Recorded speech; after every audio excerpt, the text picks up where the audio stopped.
It would help if I unmuted my mic. You know, minor things.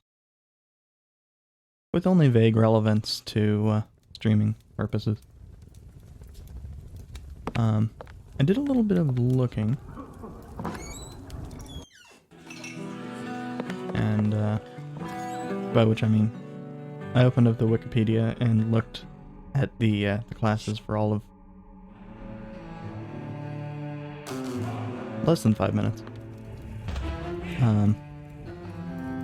I understand now why the Shadowmancer has the 2 combat and it says stacks damage. I understand why the Scoundrel says great fighter, despite also only having the 2 combat. Shadowmancer's basic attack puts up essentially a poison. So it's 2 damage plus a point of damage from poison. And that stacks up. I think it's over 4 turns. So, of course, that can be really powerful long term. Potentially 6 damage per attack. And the Scoundrel, his basic attack hits 2 enemies. So, also pretty good. And he has a buff to give himself some additional amount of I think it's a couple turns of +2 combat. The Berserker everything is based around combat, and their other stats suck, so it is what it is. I'm also pretty sure that the great at scouting thing is the item that gives the fencer the raven, but we'll see. I'm going to take the Arcaster out, see how that works.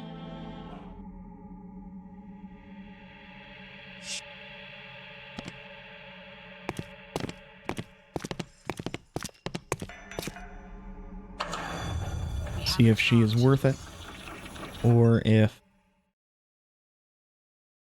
she just isn't.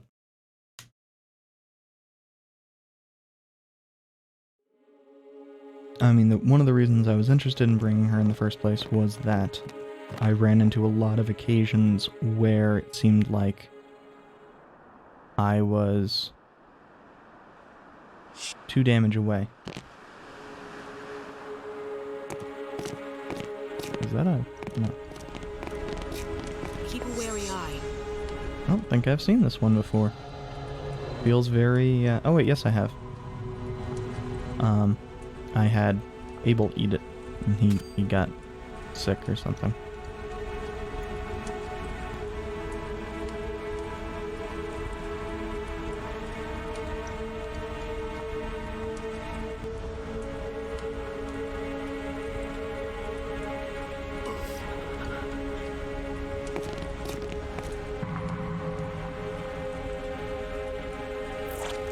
Now, one additional potential advantage from the Scoundrel is that while they are a melee class, they have very good awareness.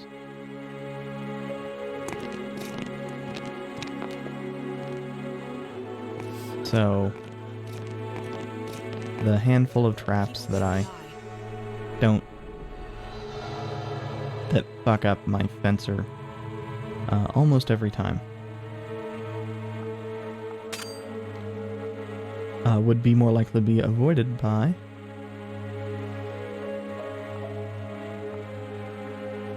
the Scoundrel. Now, he doesn't have great awareness. Additionally, he does not have access to a relic that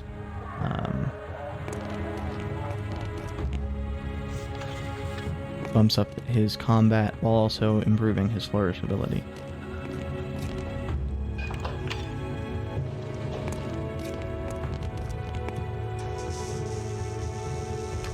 So that is unfortunate, but it is what it is.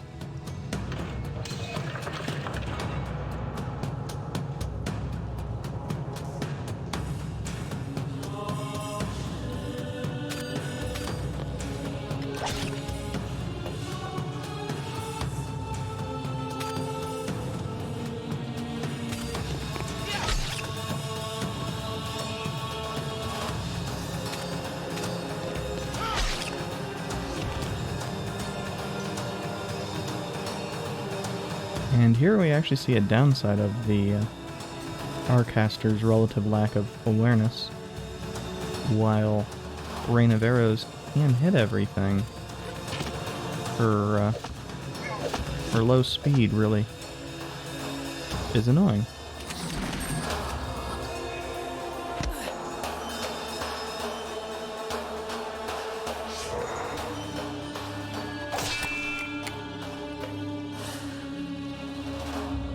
I don't know if the red in that case is indicative of a crit or what.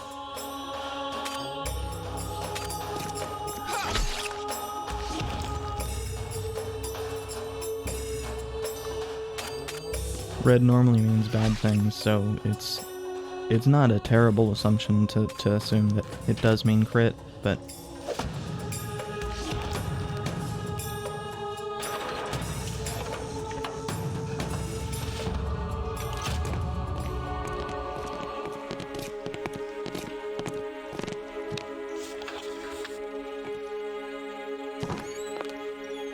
it's also kind of a weird one. More combat. Interesting.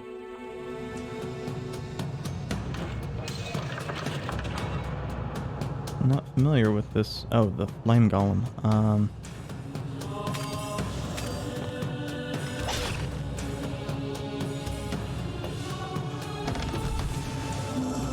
We're gonna want to try to take out that flame golem as quick as possible.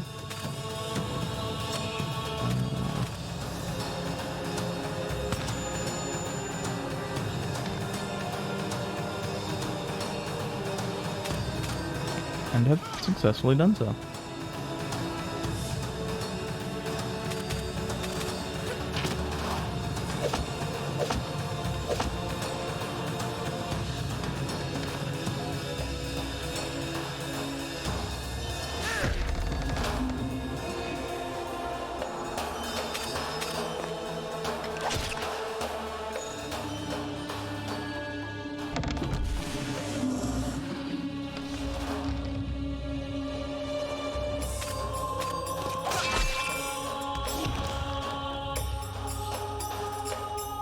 I am also kind of curious what that little energy pop-up is indicating.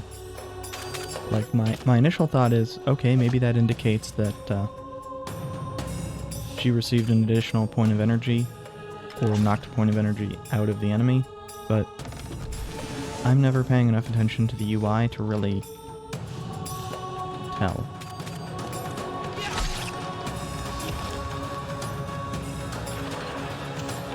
But yeah, basically the point I was getting at with at the very start was that the classes that I had not attempted to give to make use of, all actually have legitimate purposes. Celestine doesn't fit my playstyle. I can see how they could be good because their ability is their flourish is reducing the damage that two people take. And of course, if you have that's generally speaking going to be your two people up front. Most enemies do not have long range people. But to me, it just feels like most of the time the stun works better. And of course, the fact that the fencer just deals more damage means that it seems like most of the time that's what I would prefer to have.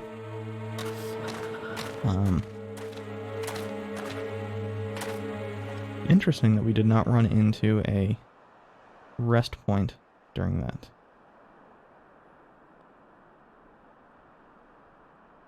And one other thing I noticed is, oh, we can get past that. Stay alert.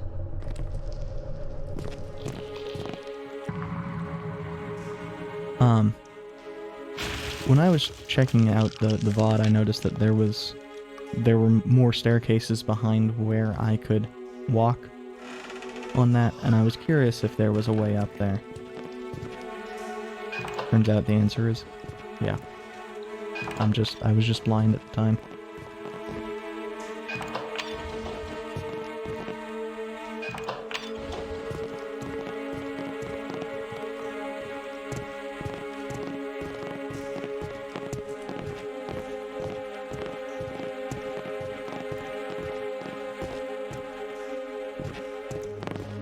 That's odd that it does not let us progress up there. Okay.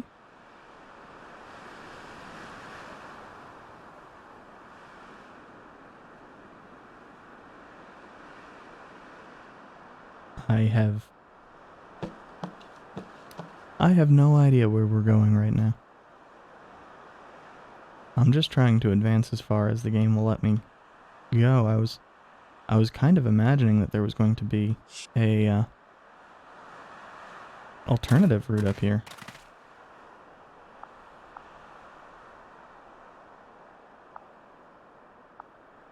Oh. I guess not. I guess it's just a costume.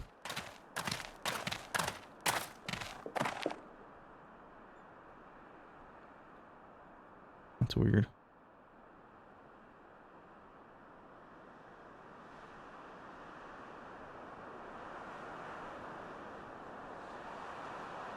How the hell did I get up here? How the hell do I get down?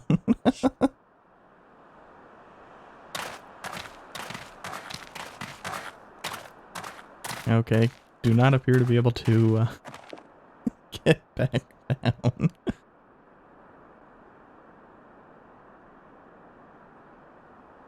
Oh, there we go. That was weird.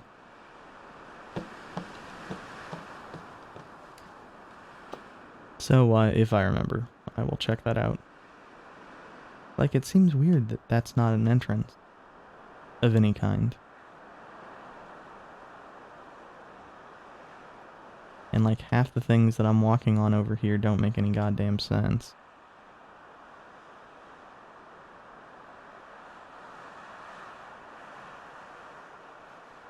I mean, the only reason I was even able to figure this one out was, oh, it's continuing to go. Definitely was not expecting that to be a costume, though.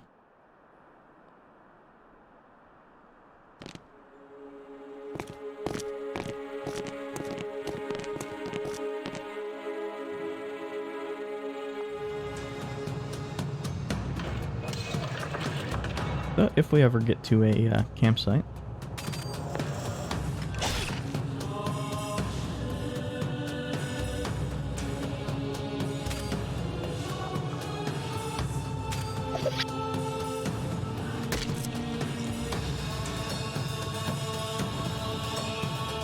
the problem here is he doesn't have a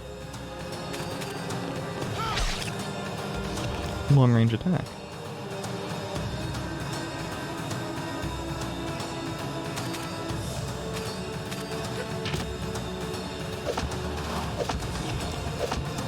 Basically what I'm getting at is, with my current setup, the Arcaster is not as beneficial in combat as I expected her to be.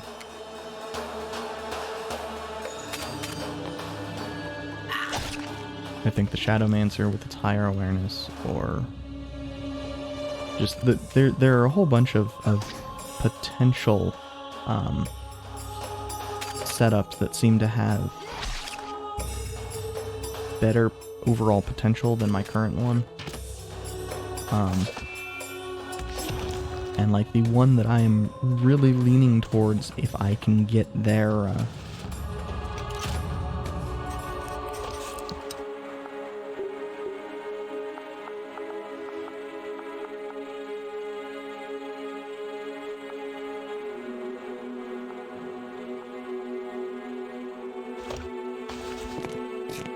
if I can get their relics, are the combo of Blood Mage and Scoundrel. Scoundrel did not seem to have a personal relic that boosted their combat, but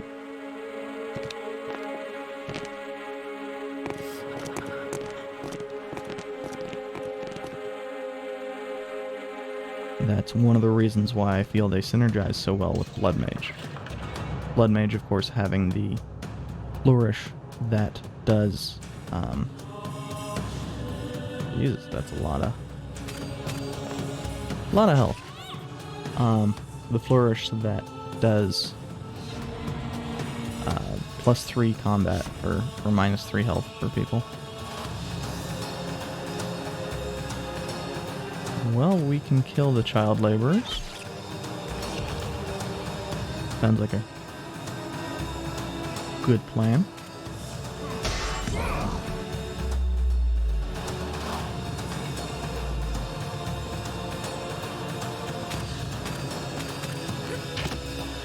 Now, because the Arcaster's Rain of Arrows only costs 2, it is a lot more usable than their base level version. The Enhanced Flourish really provides a lot of why the Arcaster has had any use for us right now.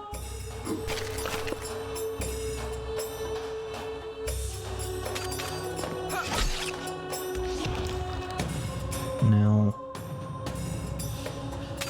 if both of them hit the Overseer, the Overseer's dead, and then if Lyric actually managed to hit the Minor Ghost.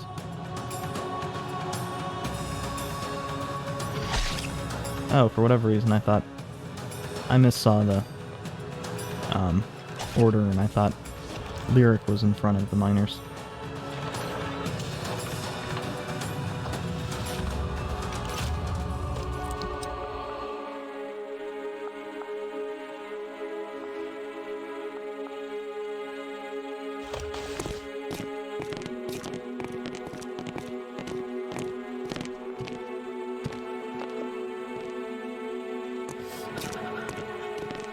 Right now, I'm really just... Yes, here we go. So, can the Arcaster... No. There we go. We have answered my question. The Arcaster, that little raven, is not associated with Overwatch. Not directly.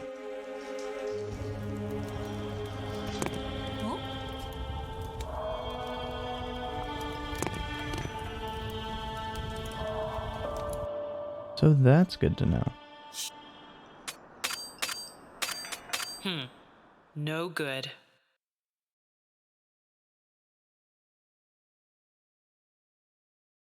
I will say it's really weird to me that there's no, like, day counter or anything of that sort.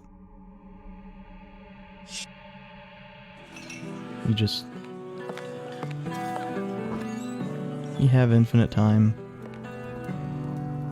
And I think that kind of takes away a little bit from the narrative.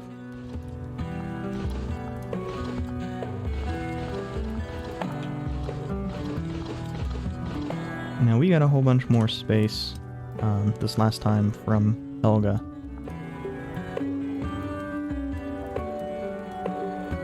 And I'll take a closer look at those at some point in time. Oh yeah, I wanted to check out that almost assuredly dumb polar bear. It's perfect in every way aside from that little text on the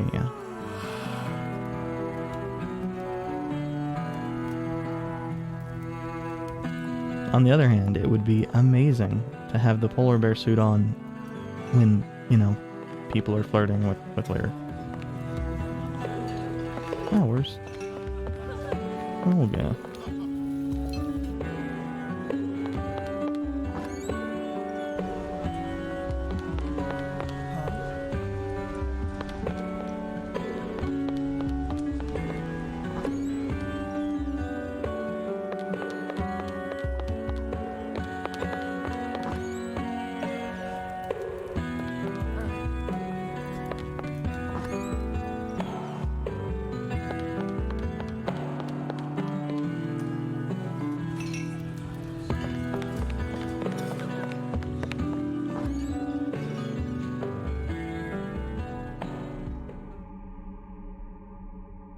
So, now I need to put serious consideration...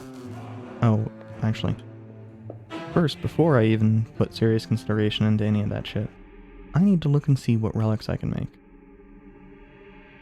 Obviously, I'm not going to be able to make the Blood Mage relic. I know what the Blood Mage Flourish upgrade does, and it is one that would be real good.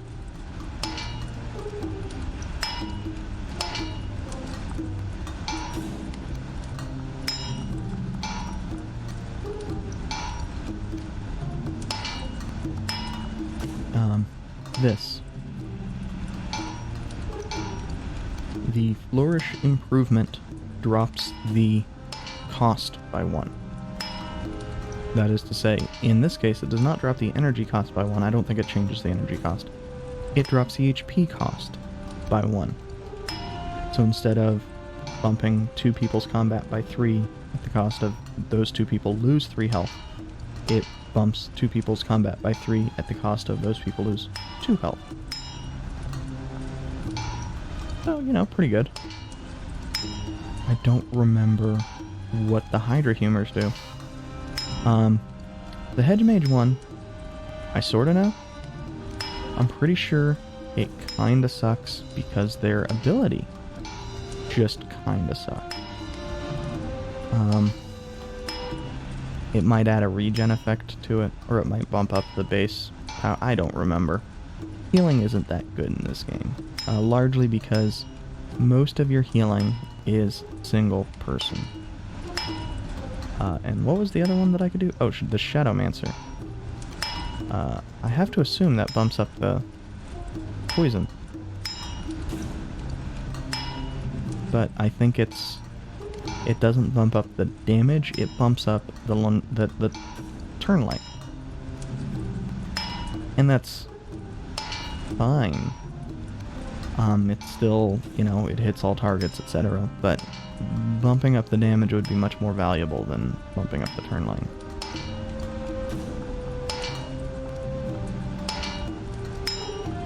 And of course, the real thing is, at the moment, this would be just as good of a thing for scoundrels as anything else.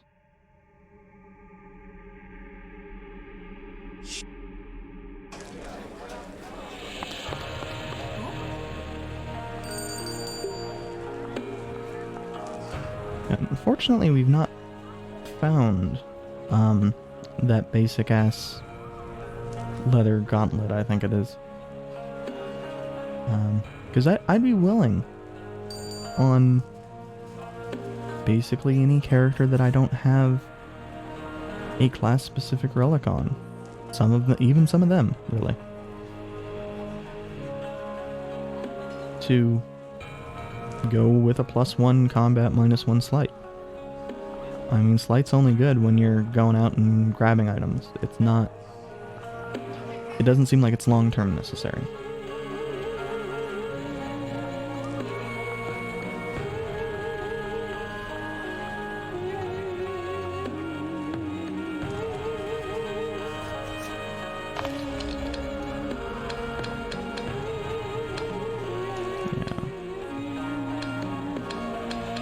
I'm actually not 100% certain what I'm going to upgrade on Lyric in the future beyond obviously grabbing that last point of combat.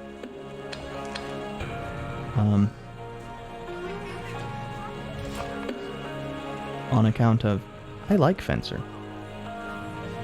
I like Fencer more than I like Dragoon, but I'm not real certain that I'm going to replace Fencer is really what I'm trying to get at.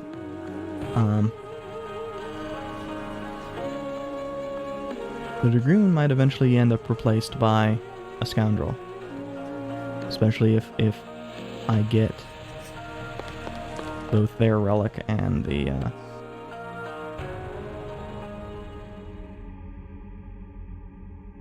Blood Mage relic. No idea how the fuck to get additional ectoplasm, though. It seems like that's only from top tier ghosts.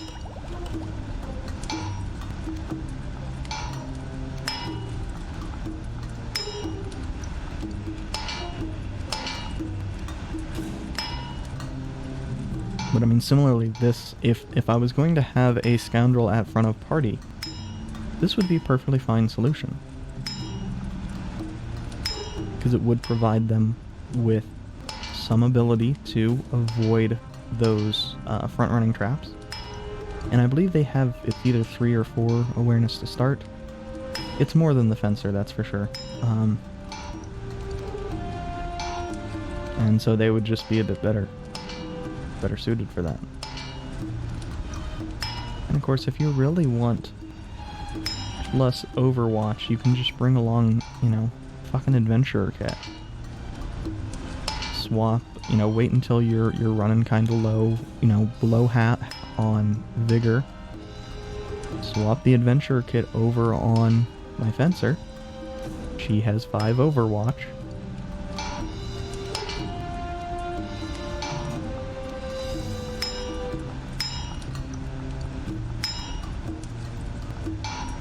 I'm getting kind of close to being able to do the Hero Vest.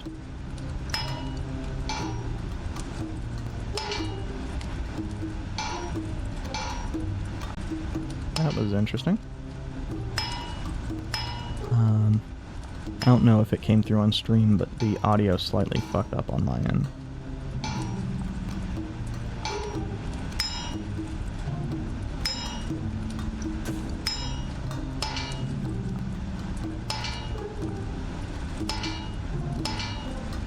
We're actually pretty close to being able to do that. And of course, I don't want to do the Adventurer's Vest or the Fine Vest. Oh, well, I can't make the Fine Vest anyway. I think we can purchase splints.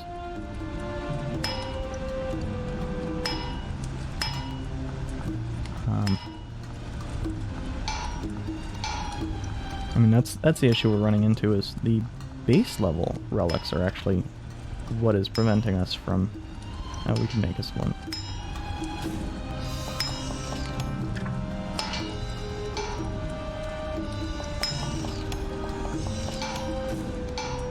The base level relics are frequently what's preventing us from getting the better relics.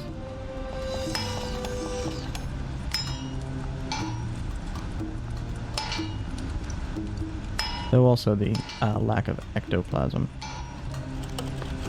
I'm gonna check and see if that second merchant sells ectoplasm. If she does... No, it's a he.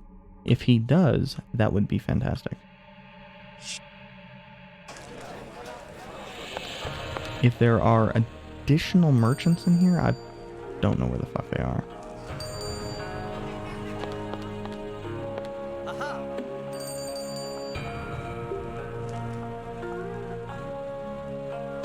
No, he appears to just sell...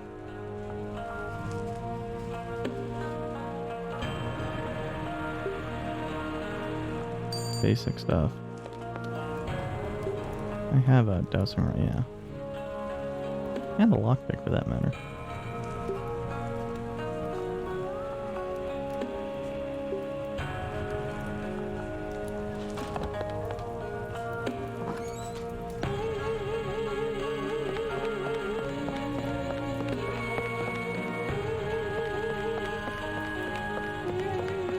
It just seems kind of weird that there's only the 2 merchants and things seem to require so much ectoplasm, but I've not run into what seems like a reliable source.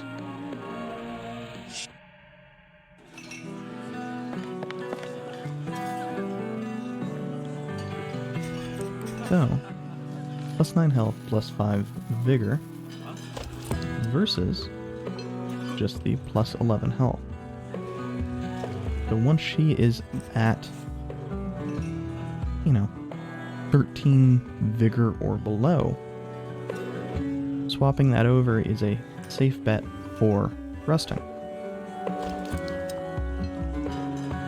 And of course I'm just going to put the adventure vest away.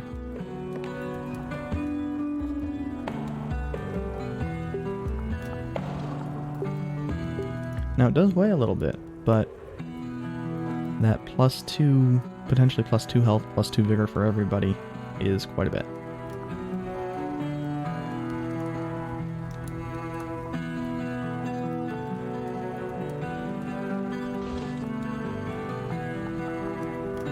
Actually, I'm just going to drop all those.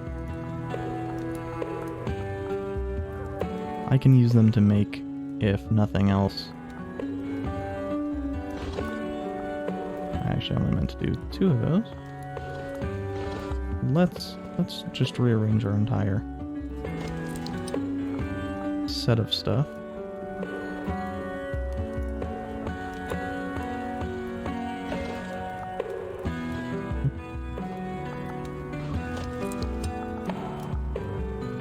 So in addition to that, we need something that is more vigor focused.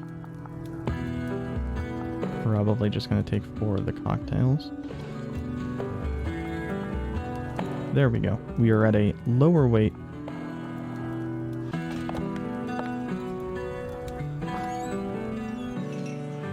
And I think we are better suited for actually trying to go after the boss now. Also, it's kind of weird that there just doesn't seem to be much purpose toward the cash after a certain point, because we can't buy the upgrade materials. Which makes me think that, you know, okay, maybe I missed something in one of these areas. Probably won't be the Guardian Barracks, but...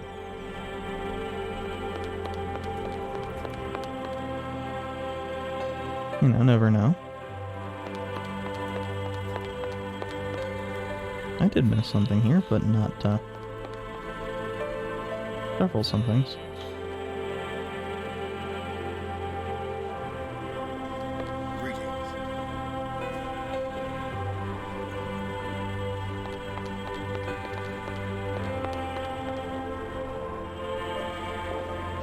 But not what I was hoping I'd missed.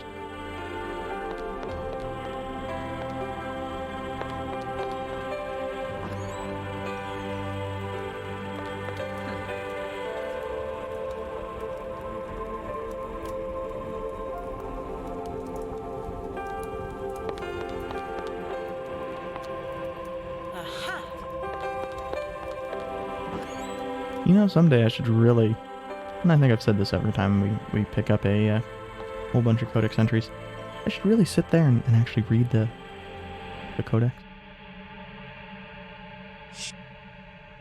So this is the jail. I seriously doubt the jail is going to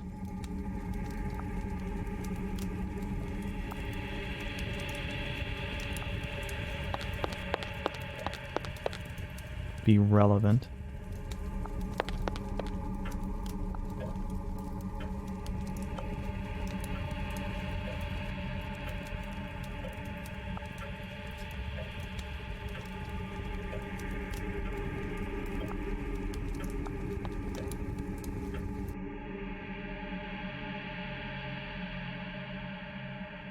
Maybe the Sylvani have upgrade materials for us.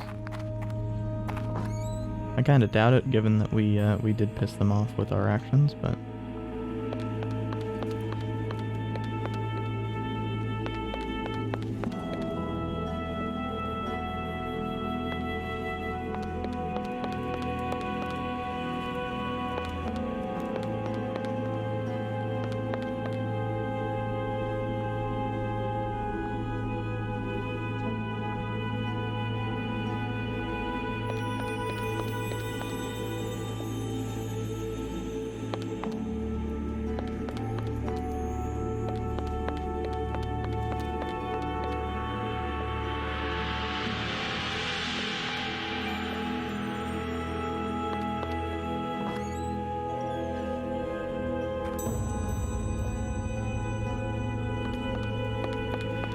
Actually, I'm kind of surprised they don't have any type of merchant here, though. Or don't appear to, anyway.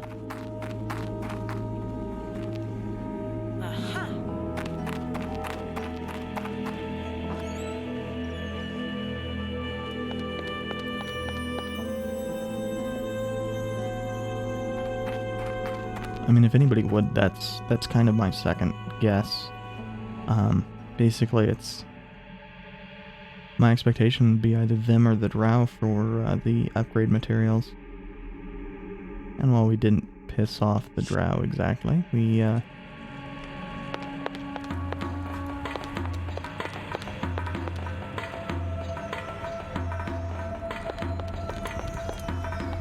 also haven't really done much for him.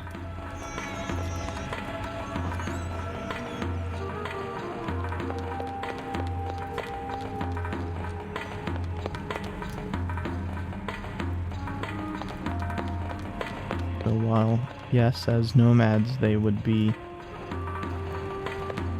likely traders,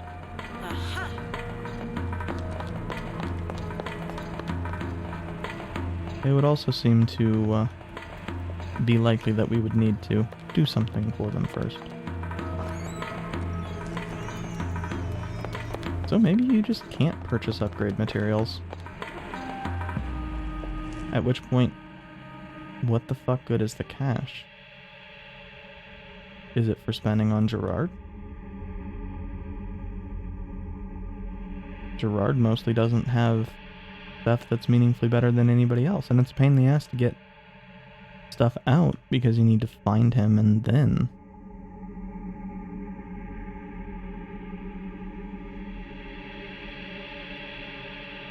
So, I don't know.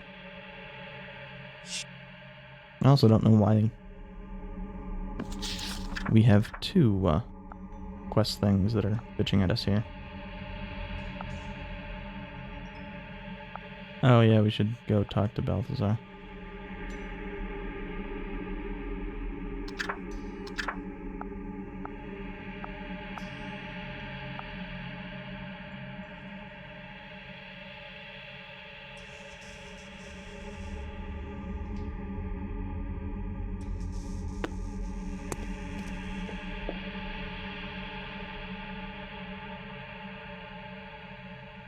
Balthazar's the library, I think, which is this.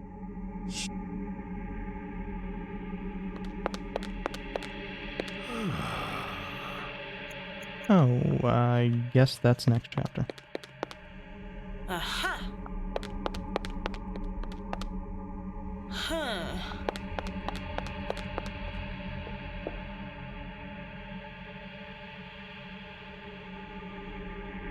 That actually does make sense.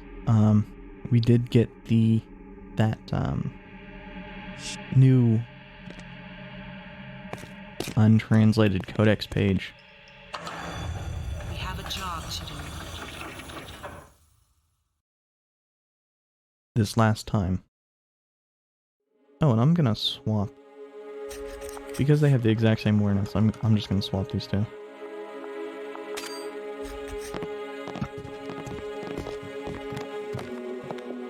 That was a rather painful hiccup. So I didn't check out what is available to the right.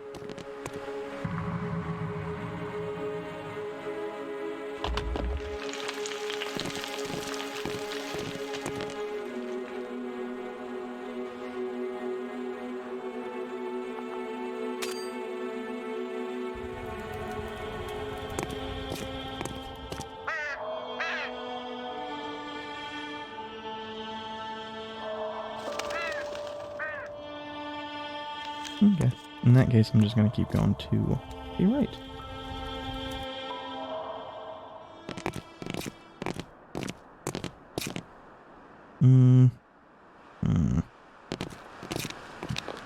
Yeah. I had to reconsider it, but... Ooh, merchant.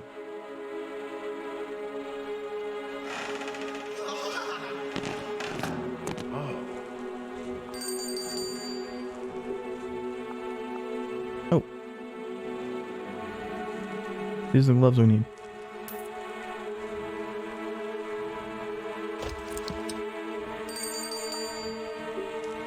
For upgrading.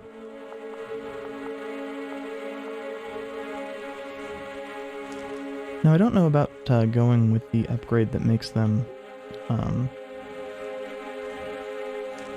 Well, the first tier of upgrades is good. because it swaps it from awareness to sleight. I'm not as certain about the second upgrade. Yes, the additional combat's nice. Less certain about the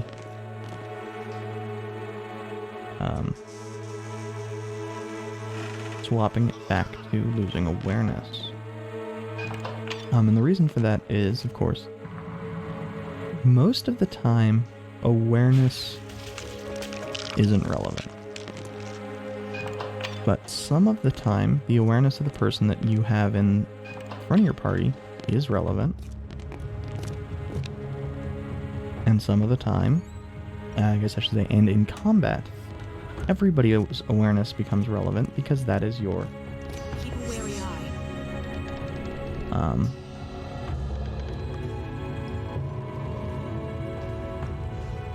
Turn speed.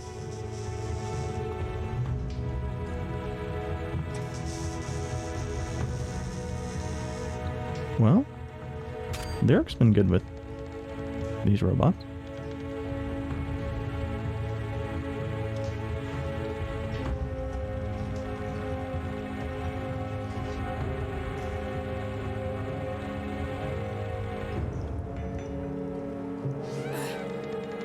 Oh, what is... Oh, is that just affecting her Overwatch? Whoop-de shit. Overwatch is completely irrelevant for people who are not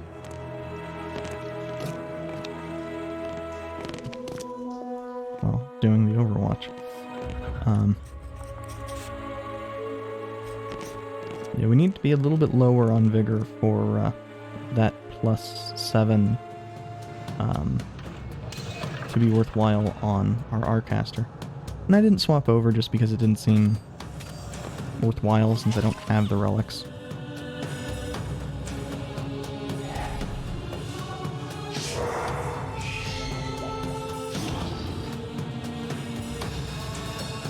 So, yeah, this is kind of a similar version to what the Blood Mage can do. Obviously, the Blood Mage is not, or this is not, or no, the Blood Mages, I was correct originally. The Blood Mages is not everybody. This is. So it has a few advantages over that. I don't know what the fuck the hook is.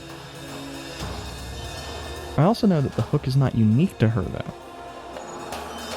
I think I saw it on one of the scout... Oh, it might be race-related. I think I saw it on a scoundrel.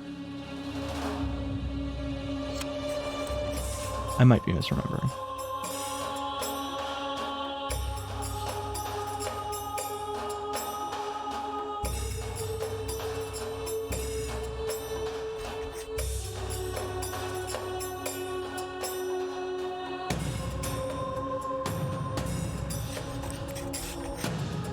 I mean, on the one hand, it's pretty good, but I don't know that it really will speed anything up.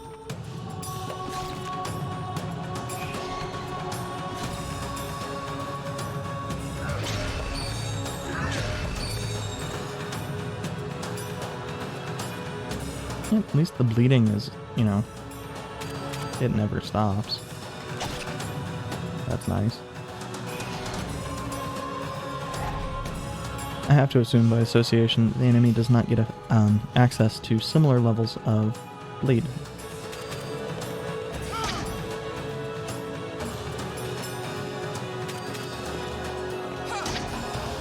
Jesus. So, yeah, we only actually need to do 2 damage to the Necromancer. So everything's dead. Lyric will get a turn.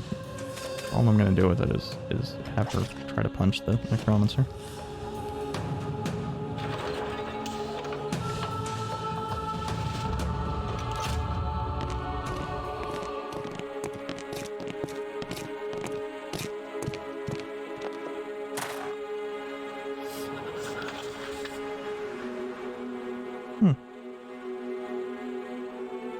I guess I hadn't realized that that was a... I thought I was one room shy of where I actually ended up being. Huh. Is there... Oh. Very, very strange is how a lot of these things are set up.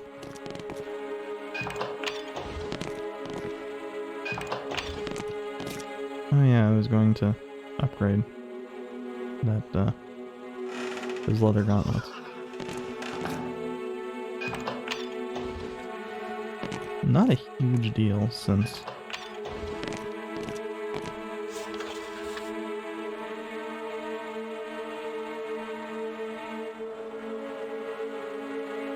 Looks like up is the short route.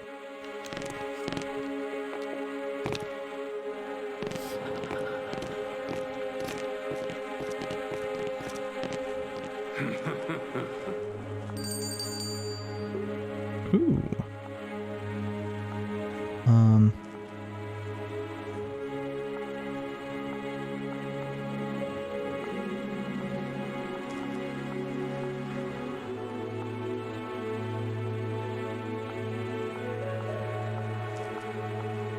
I don't remember. I think the leather cuirass upgrades into the iron cuirass, but...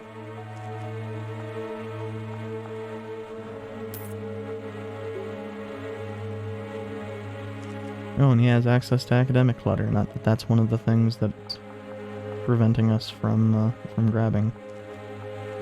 So.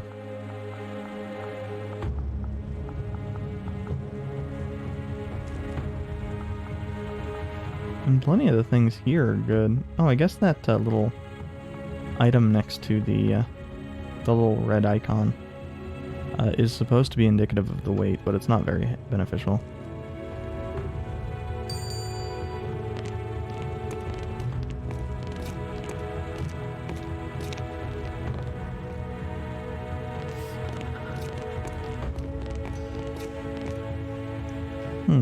I was thinking that was going to be a rest site. Oh, green flames.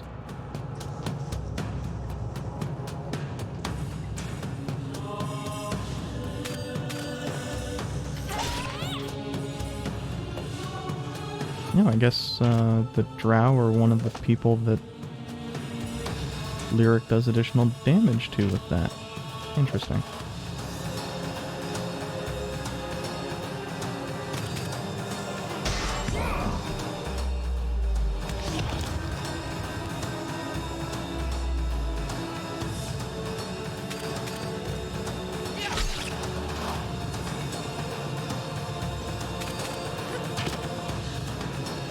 Now I'm wondering who the Arcaster does additional damage against.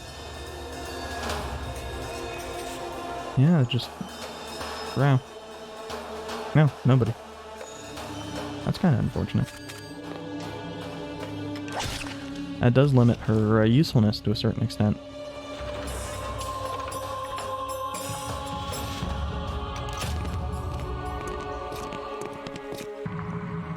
But yeah, we could really use a campsite.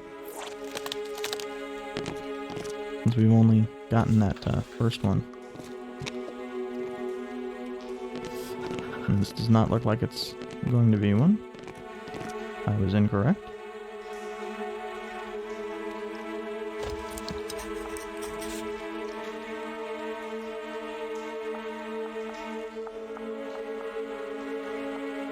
Yeah, I'm just gonna have...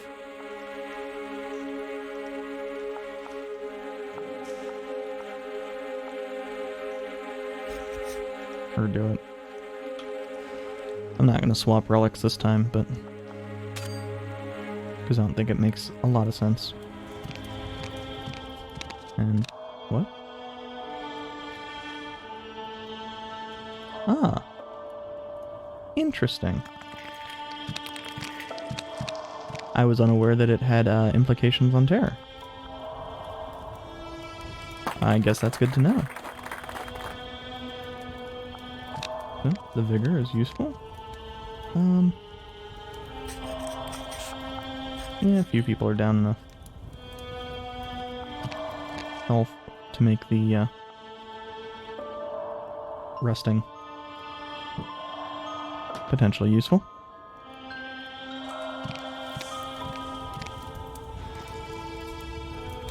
I hadn't noticed before that it plays a little bit of a lullaby.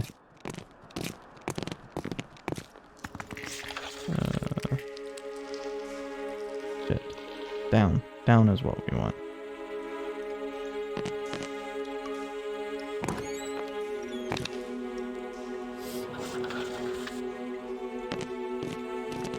Oh, this is a chest area.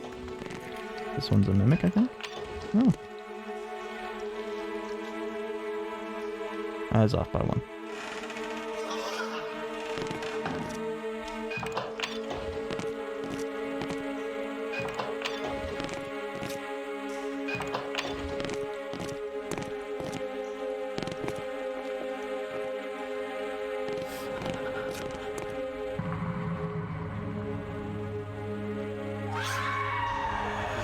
And this is a good example of a spot where it would be useful to have somebody with quite a bit of, well, I mean, this doesn't matter, of Overwatch.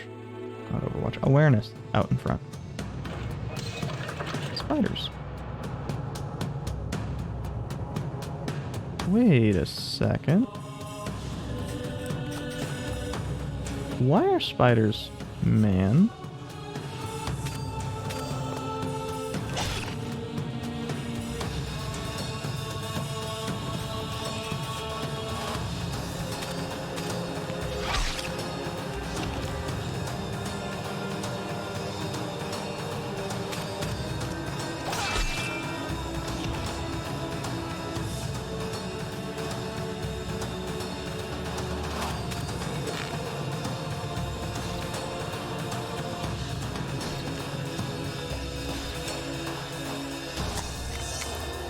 Yeah, that was unnecessary. Well, maybe. I guess it depends on if they stun two people. It did.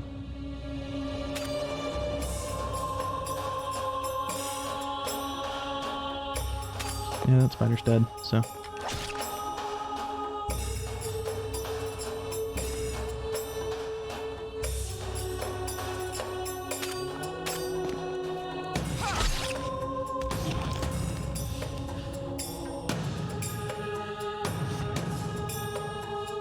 That's actually annoying.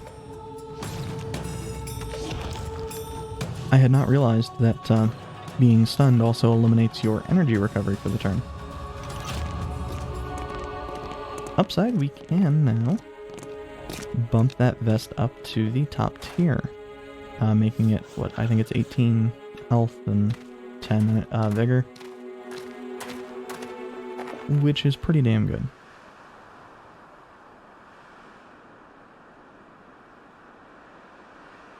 You know.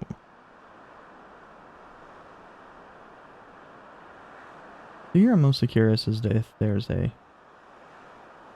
Here we go.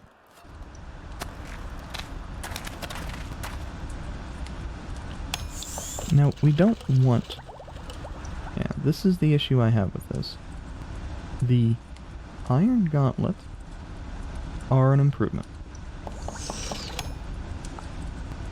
The steel gauntlets, I would argue, are not quite as much of an improvement. Because it goes back to awareness. Now the purple one, whatever that is, the third tier gauntlet, probably real good.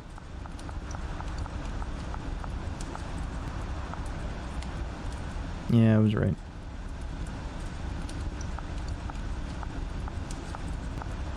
The problem with the Curious is it's just health. Who the fuck gives a shit about just health when you have access to more health, but also vigor and not dropping awareness?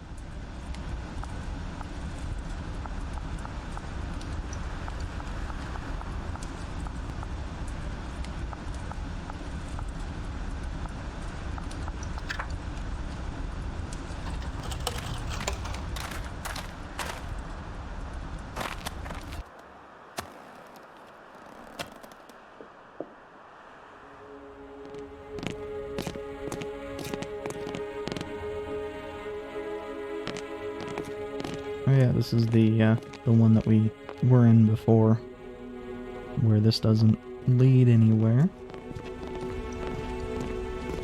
I find it kind of odd that we still have to walk through this workshop, even though we are finished with it. Oh, but it actually does look like... Yeah, we can't, or maybe it's not. Maybe it's in this room? Maybe it's in this next room? Yeah, I was misremembering. Here's the dumb boy with the, blood magic heart.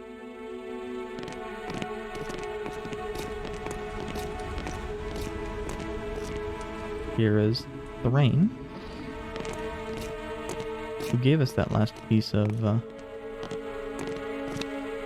what's it called? The,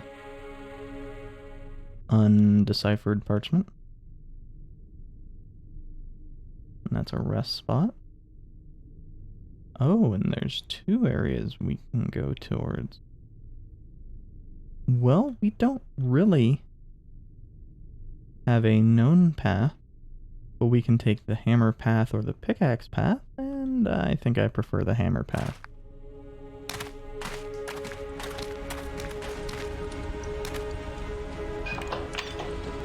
I do like this art in the background. I'm gonna move my characters out of the way. It reminds me a lot of Teslagrad. It's a little bit different style, but just certain aspects of it just really heavily remind me of Teslagrad. And that is extremely a good thing. Teslagrad is a gorgeous game. This is also a very pretty game, which still kind of blows my mind for something that is, at the end of the day, also somewhat similar to... Is this just... Yeah, there's nothing special about this forge. It's just a forge. Okay, that's not true. It is angry. So it's an angry forge, but it's just a forge. Near as I can tell.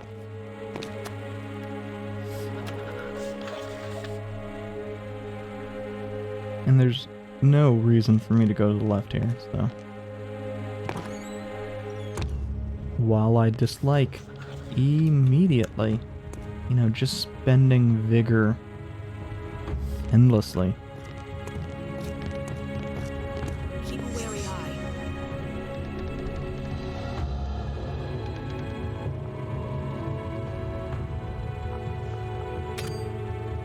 We're gonna find out if we can have, Oh.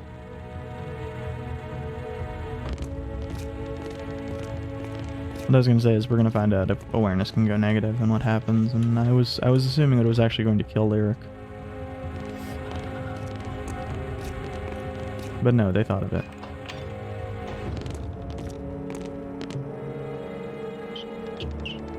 Yeah, just the Arcaster.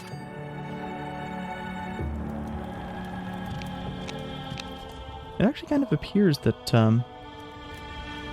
Overwatch also seems to maybe have implications on how frequently you do end up losing vigor. Well, no. Fuck, I don't fucking know. These two have a shit ton of vigor, but don't seem to be losing it quite at the same rate as these two.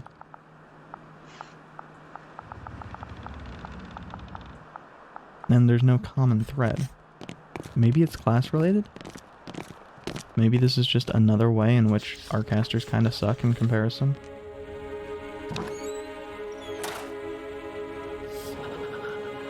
Well, somebody killed a whole bunch of spiders out here. There is another campsite. With it not being any danger whatsoever, I'm not averse to trying to finish up that vigor and maybe that health.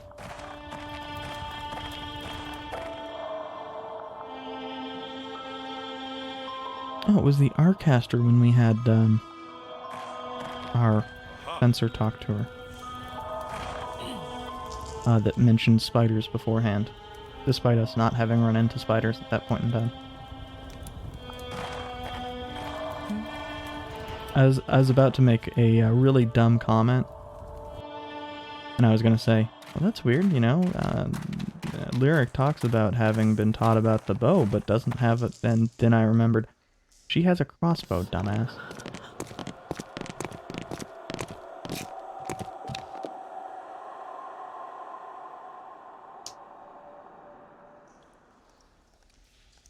So is this? No. So I would assume that our options are go there or go more central.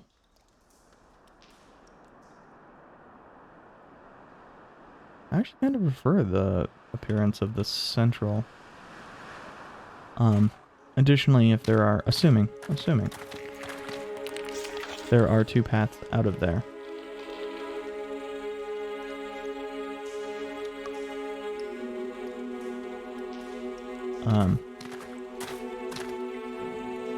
It will have, well, no, it doesn't make a difference. I'm taking the shorter path.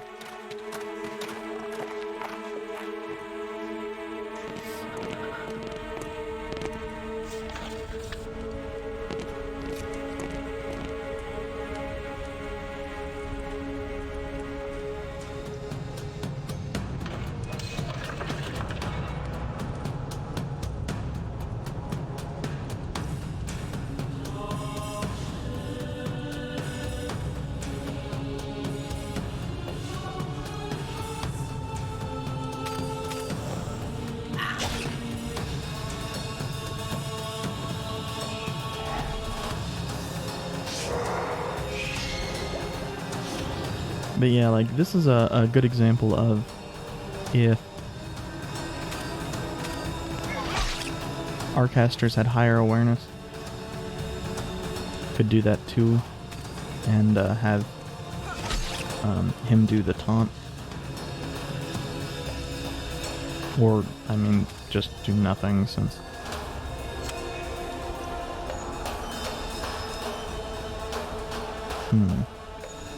It's already... it's at 6, effectively.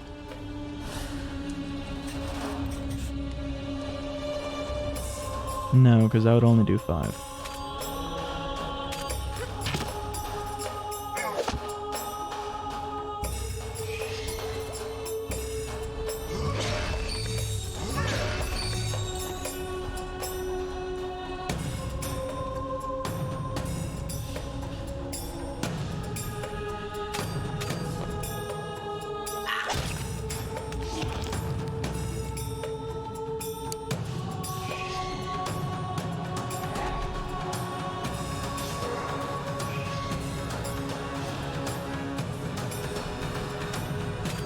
And I really like when the Necromancer spends a turn buffing himself instead of doing anything. I know it's because it doesn't have AI set up just for when it's alone, but...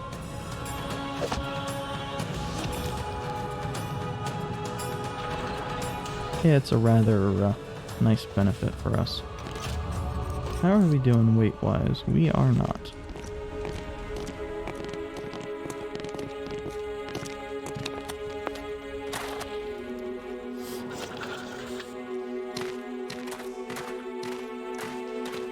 Keep a wary eye.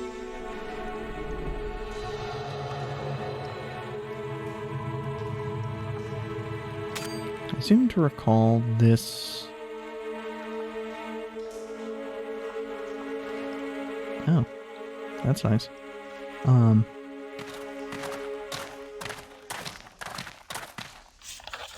What I was going to say is I seem to recall that the negative isn't meaningful, so... but, I mean, if it's terror, I probably would also have come away with that. I don't have that... I should probably purchase a cheap perfume. I have the stuff to upgrade it to later things.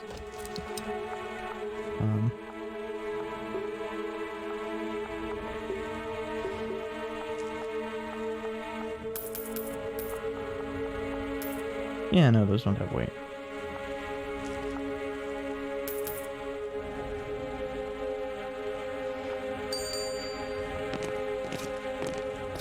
I still keep misreading that as worm bloods instead of warm bloods.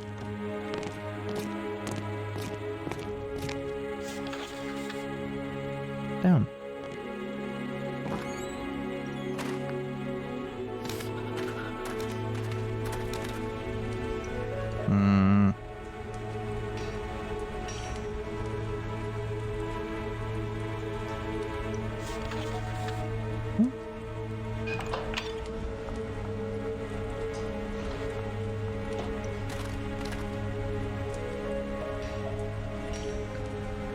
Some of this is worth more than other items. Certain things are, or have been, I guess I should say, to this point rare. Broken equipment, I don't think we've seen. And we've not seen a use yet for the necrospectral dust.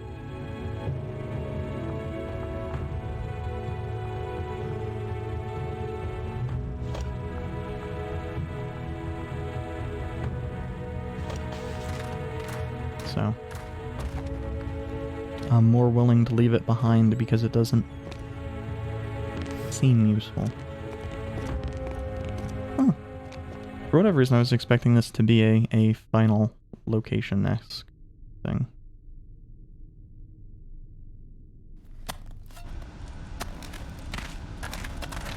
I don't know if upgrading... I know that since it consumes local materials, so long as we have them on hand, I guess I should say. Yeah, we don't have any of that, so it's not worth it to bump that. Oh, and oh yeah, we can make Sylvani tea. That ain't a big deal.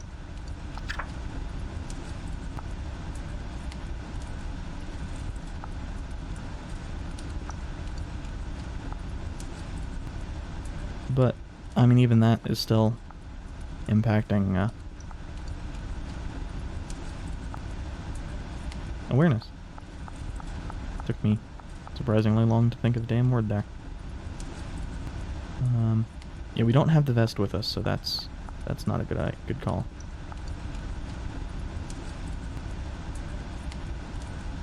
What might be worth it, though, is making up the tea. 4 teas. And then making up the Denny perfume. And the Sylvani perfume. Because the wood was mostly stuff we had.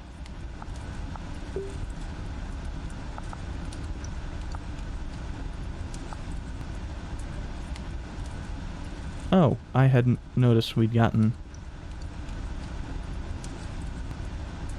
That kind of sucks ass. Admittedly, I'm comparing it against the basically perfect relic. But the only person that needs anything right now is Lyric, so...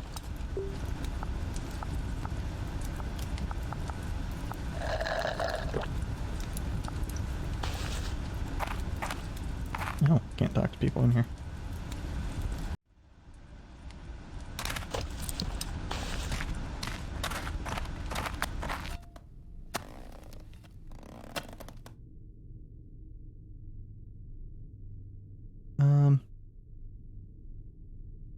Was there an actual path to the right? Or is that from... There is. And that seems to be more golem associated.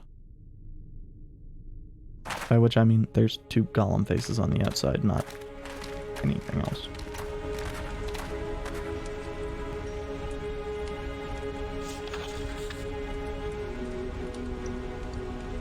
Oh, and everything has a golem face in here.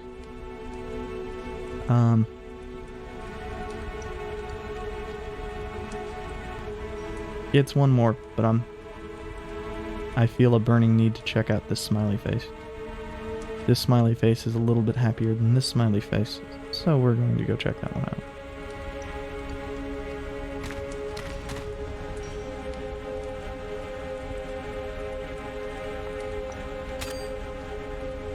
I'm going to use ambers because I do want to use the bird.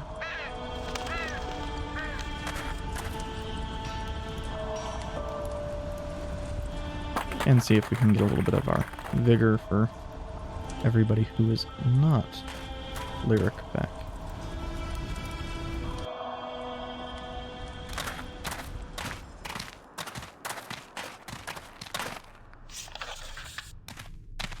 Up's the way we want to go. And merchant. Well, that's actually going to suck. I don't remember. Oh, what? What? Infrasonic totem has always been first person.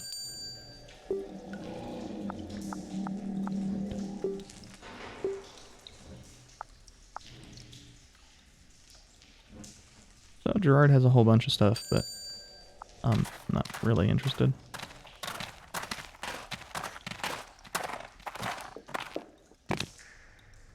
Again, the item that I actually want is ectoplasm, and I've not seen a way to purchase it, to manufacture it, to do anything.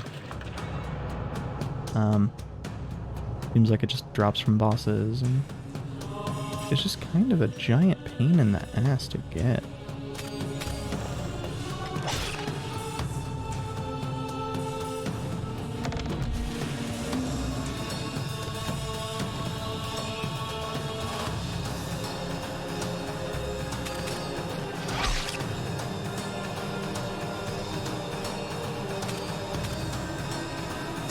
Now I am stopping up the flame golem because I'm pretty sure its attack hits everybody, or at least the first two people.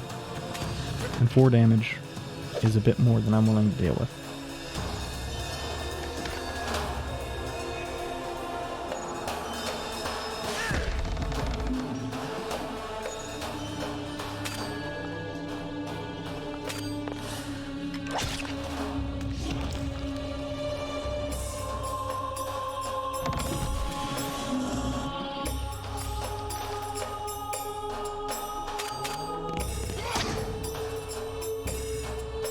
Abel has fallen back on his old habits.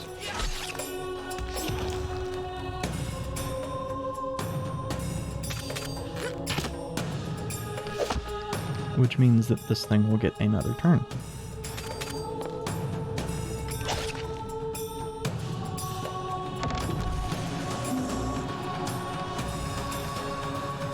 Now, how much health does it have?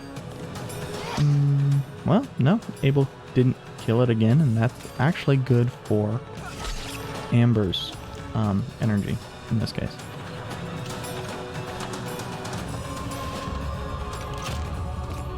And we got broken equipment out of the deal.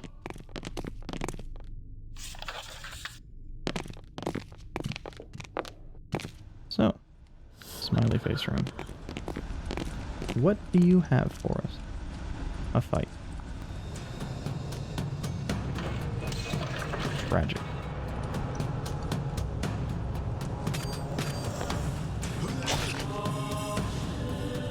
Now there is actually a second benefit of Lyric having the high awareness.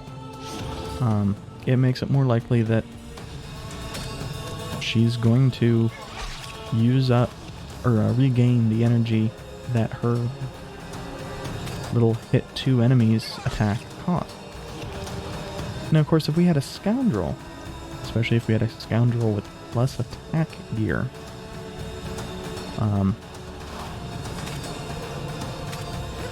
we'd be in a better situation, but we don't. So, and the reason I say that is because a Scoundrel at the front would have been able to kill those 2 right off the bat, so.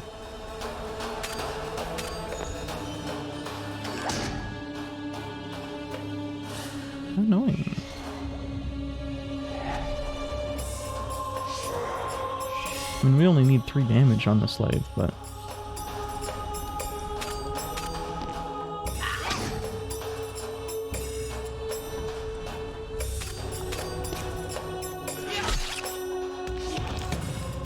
Next rest spot we come across will probably be using our Arcaster to heal as well.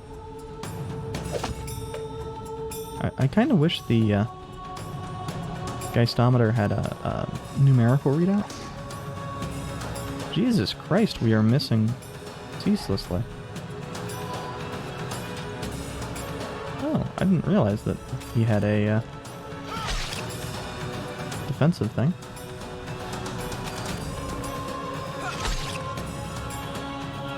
I thought he just had the buff and an attack. I don't remember what the I don't know that I've ever seen the attack. Maybe those are the extent of his ability. That would be kind of amusing. Yeah, hopefully we run into a campsite soon. Keep a wary eye.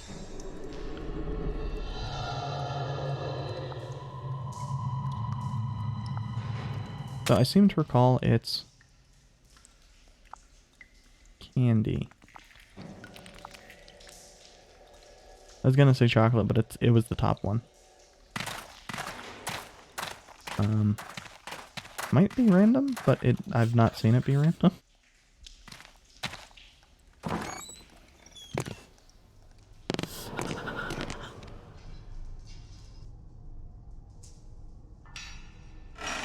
I don't know how much weight we have.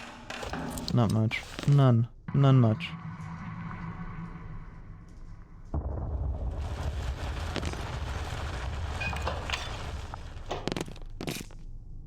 So we'll open, but we'll only take things like broken equipment.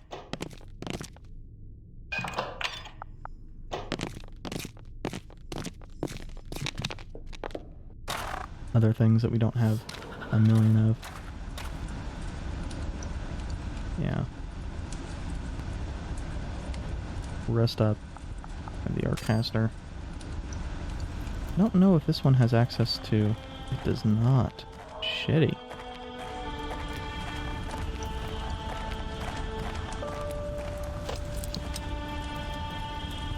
So...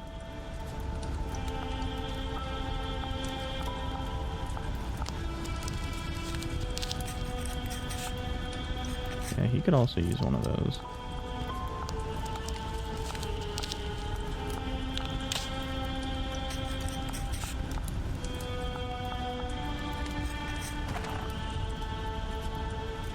And that should be good.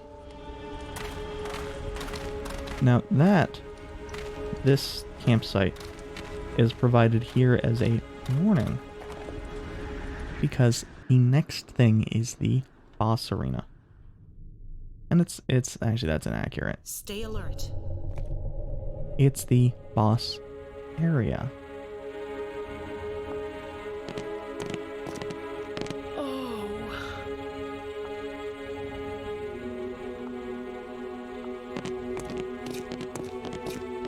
Huh.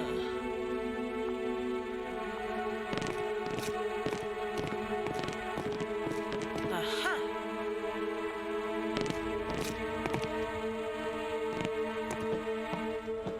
Now, the oddity with the boss areas...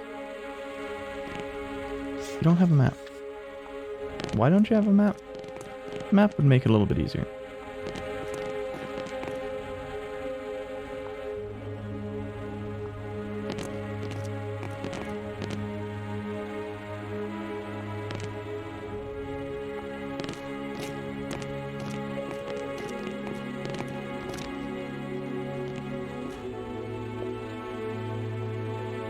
These are about the only areas that really feel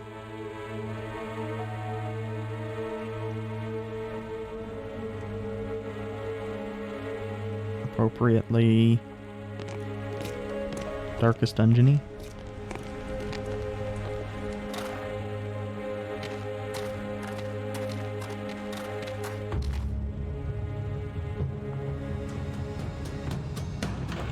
Ooh. Ooh.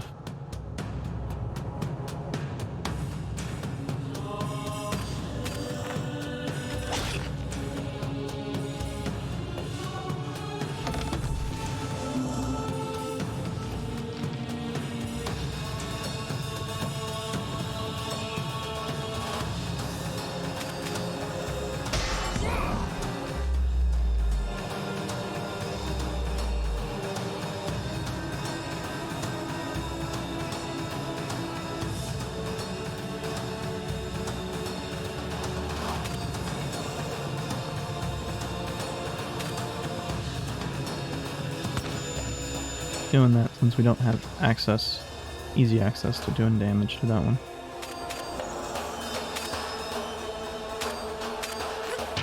I got confused for a sec because I was kind of assuming that it would be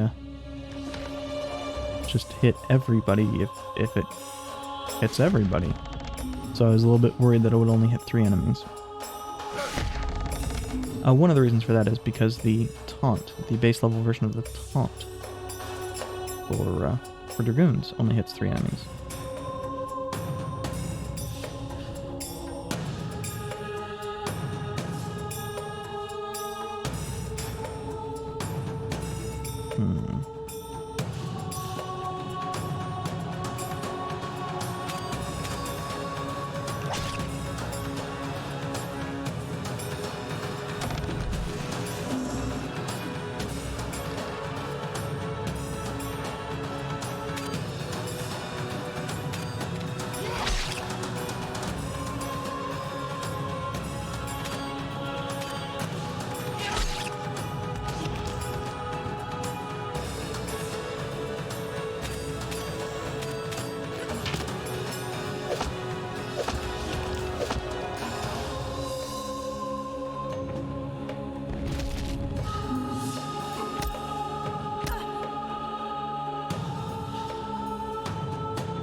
Now I could have killed the golem, the cannon guard.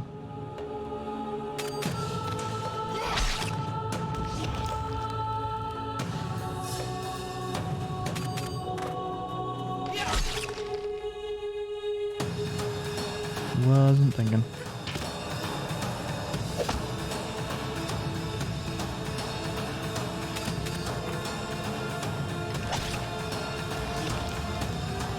And so we took a bit of damage, but almost all of it was to Abel. And Abel has a shit ton of health anyway.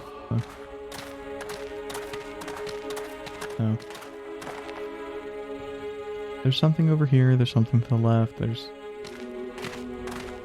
things all over the place.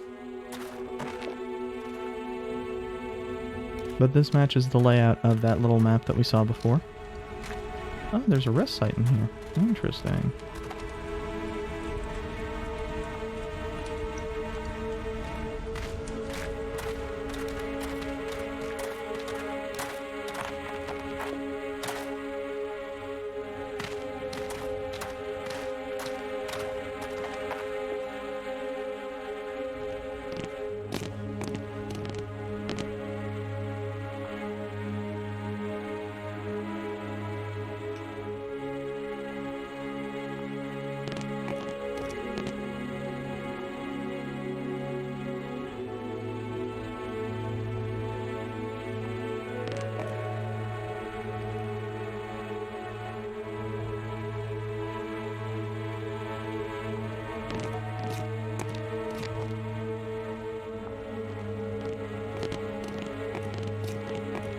So once we get to more keys, well, actually we might have the... Let me figure out what key we have. Security office key.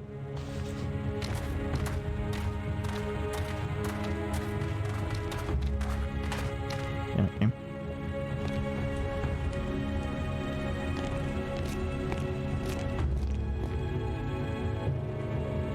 Oh, it's likely that that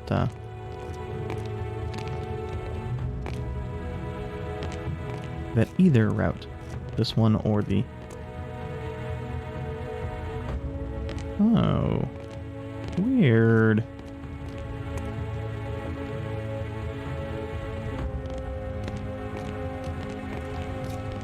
I feel like that should have worked. I don't know why they require you to go from over here.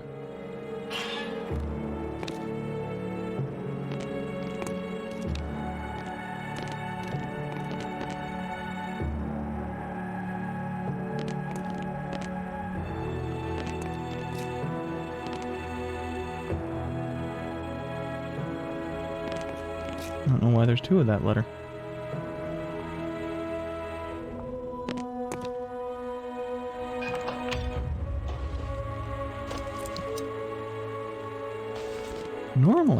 Normally, I'd be all about tossing stuff right now. But we are going to go use some healing items. Since we cleared out the fight, and we know that everything in here is clear, we're going to use some healing. Camp up. And then if necessary.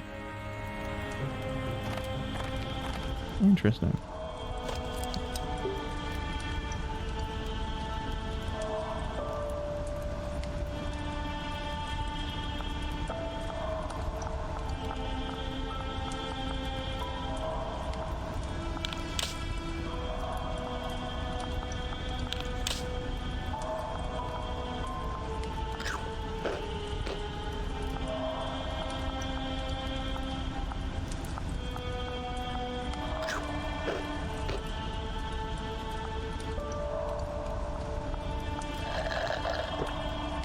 There we go.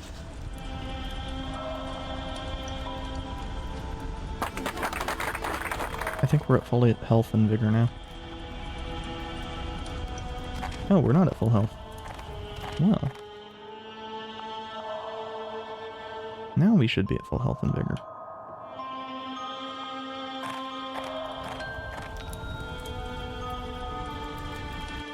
Also, I like that in this area it doesn't even pretend like terror matters.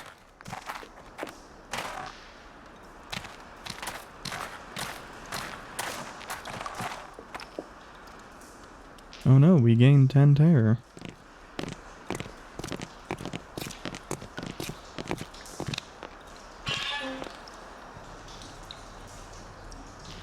Well, this is slightly terrifying.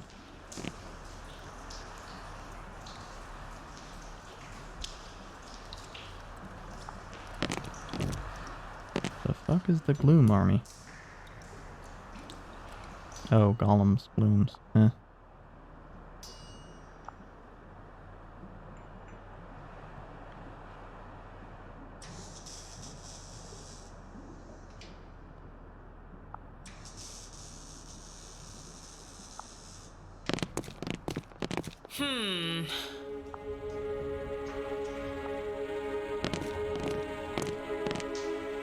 Aha!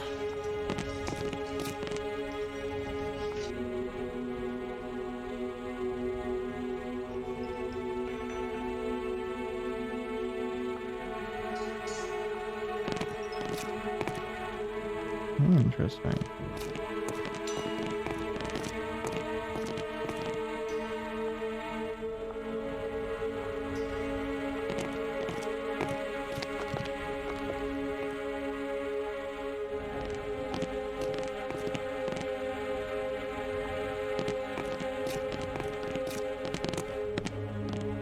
I don't think we could inspect the... Oh no, we could.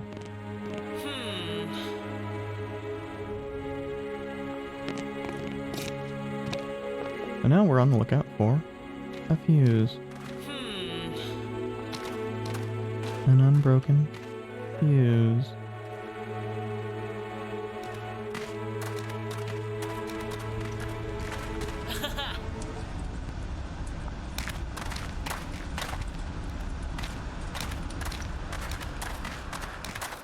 All in all, this game does a pretty good job with a lot of its more subtle elements. Not at the level of Darkest Dungeon, but it's difficult to do a lot of that stuff at the level of Darkest Dungeon. Partially because in order for the game to really be as oppressive inherently as Darkest Dungeon, you need to have certain aspects of your interface, of your design.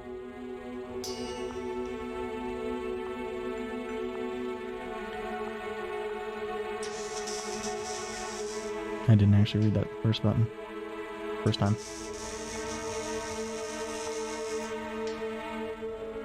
Probably Fortune?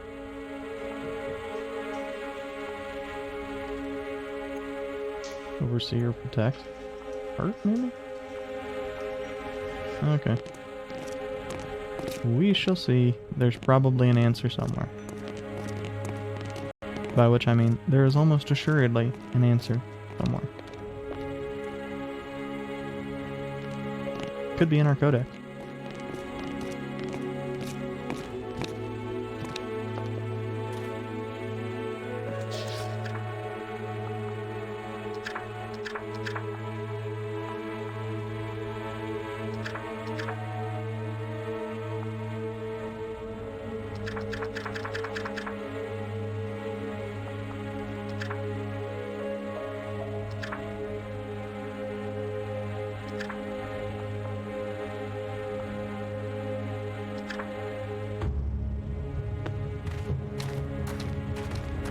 If it is, I don't fucking know. I do wish, though, much like most areas that don't have combat anymore, we could run through this. But as I was saying, in order to have a game be as oppressive feeling as base game Darkest Dungeon feels, you really need to have certain aspects of the design just hate the player.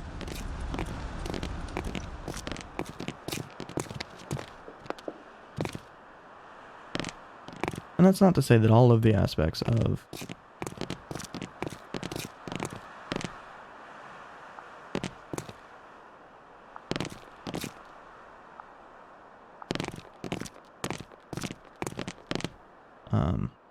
Darkest Dungeon hate the player. Most of them don't. Really, once you get past some of the early ones, once you have familiarity with them, an overwhelming majority of them are pretty much whatever.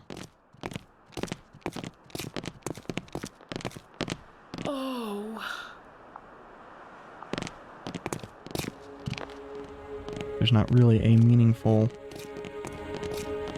You know, it's one of those where once you have the base level of knowledge necessary, the game becomes friendly, but of course the game is never going to have something in-game to make those aspects friendlier. It's you either need to take notes or have a wiki open or something of the sort. This game is considerably friendlier, but also still has terrible interface issues.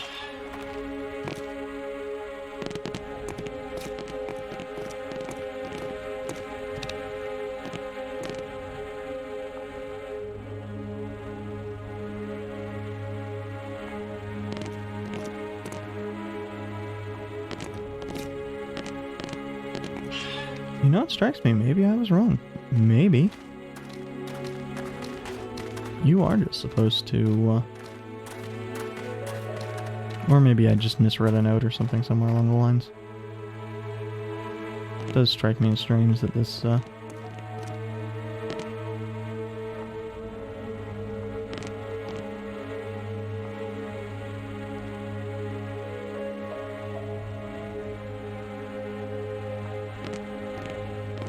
there doesn't seem to be a pertinent note.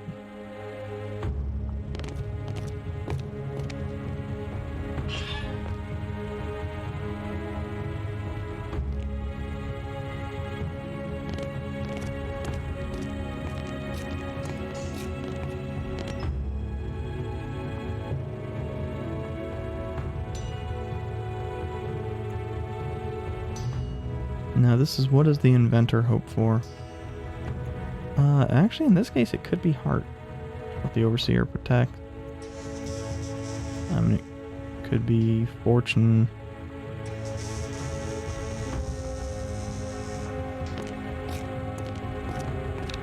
But it's really not clear to me.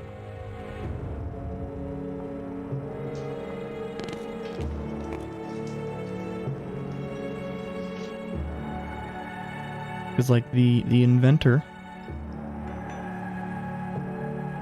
in this case, could be, what's his name, with the dead son.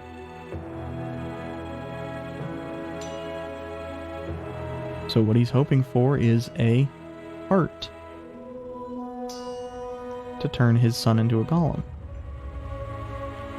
What the overseer protects, well, it's reunion or fortune or I don't fucking know.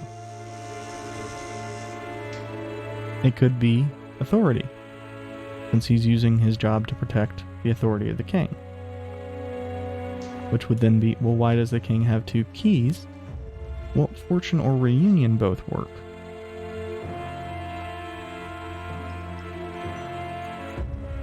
I don't know.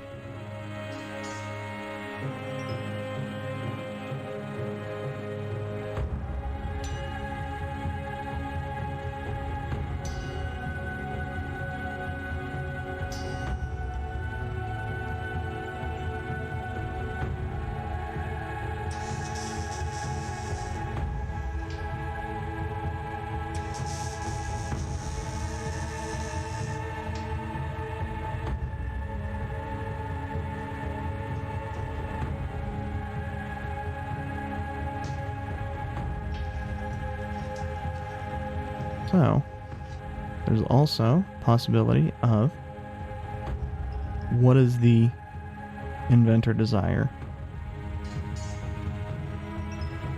Being reunion with his son. But that's not really possible. What does the overseer protect? Well, he protects the king's authority. He doesn't really protect fortune, like I was saying.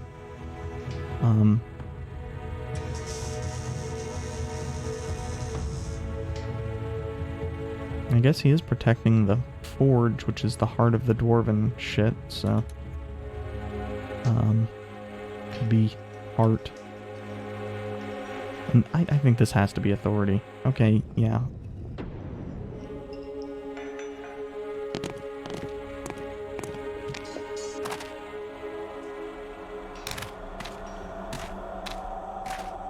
I'm not a big fan.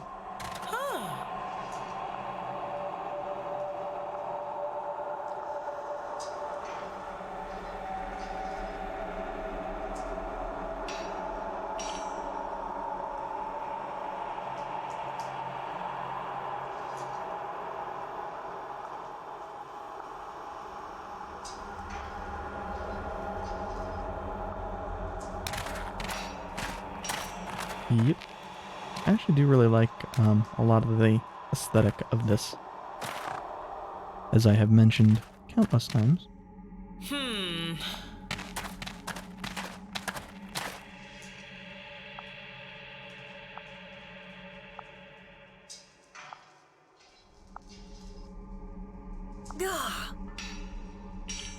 So.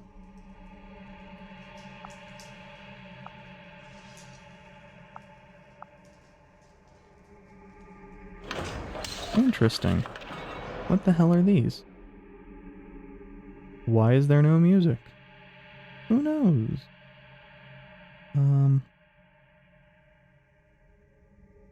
That will go fast if we don't take it out.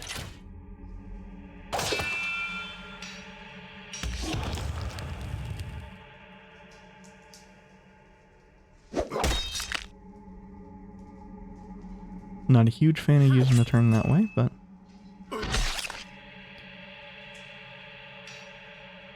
did not feel like there was good alternatives.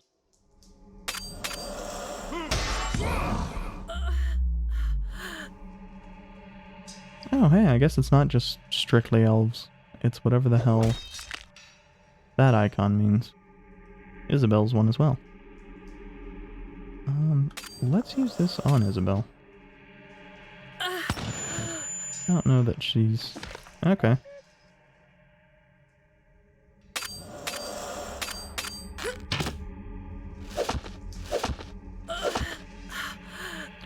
I should have probably done the bleed on one of these.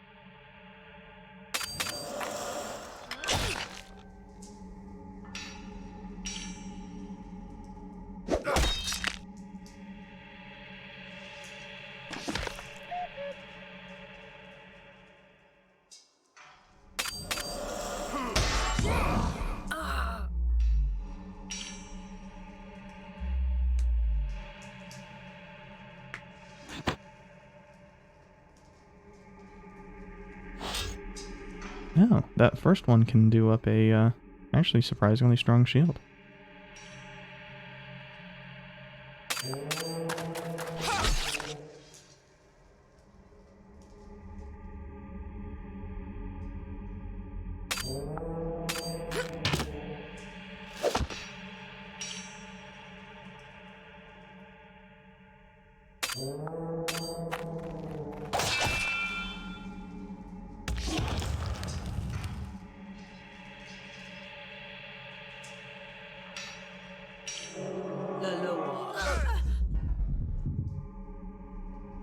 That hurt.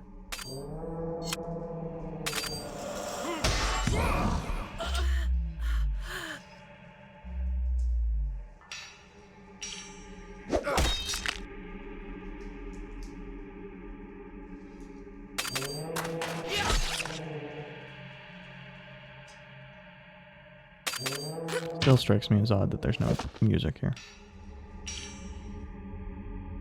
And this should kill it? Yeah, it has 4 health.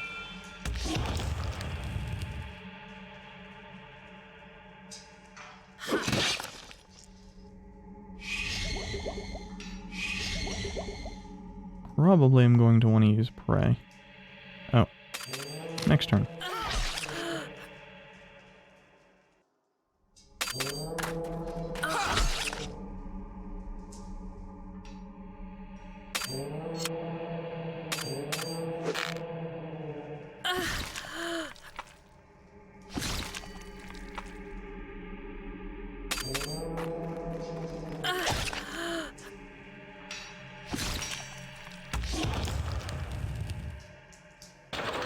So much for that.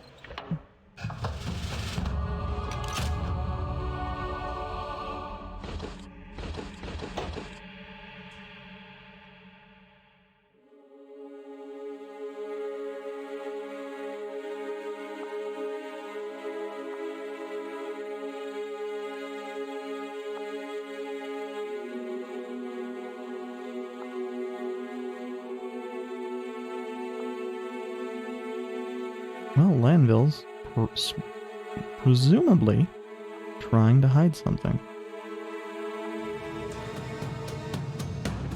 Ah.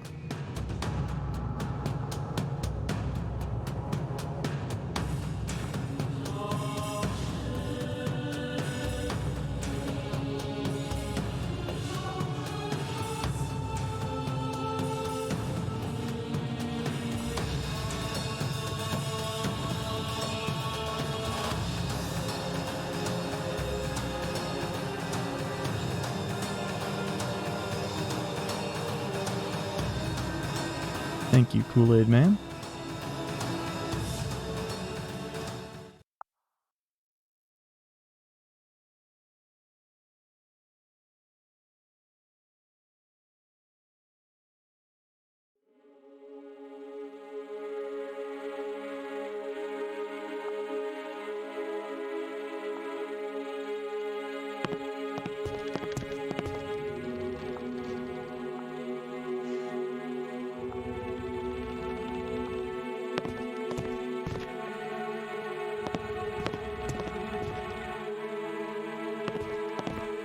And does.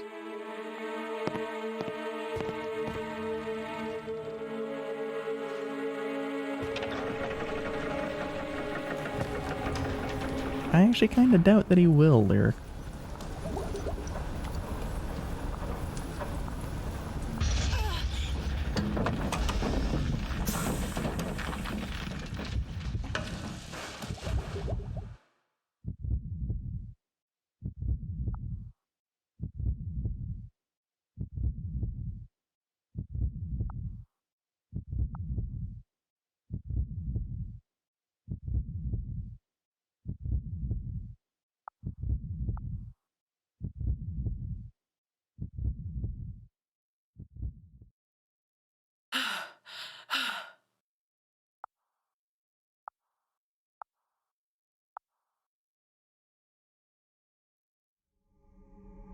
These stream sequences actually provide a pretty good way of pushing the player forward. Nice.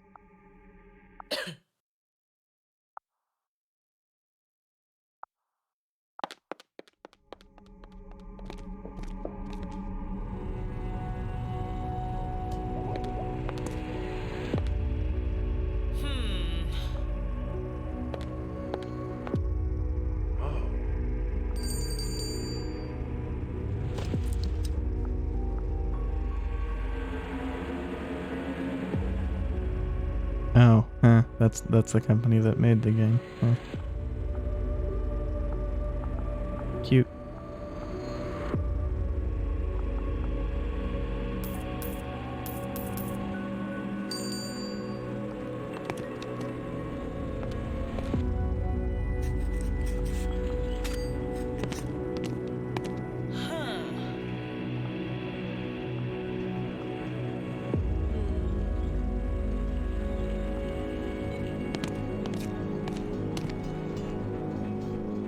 Well, let's check the shit Gerard has for sale. Okay, so it's just a standard inventory. I wanted to make sure there wasn't anything special.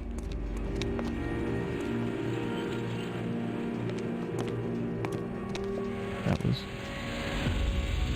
interesting. Why are there mad survivors?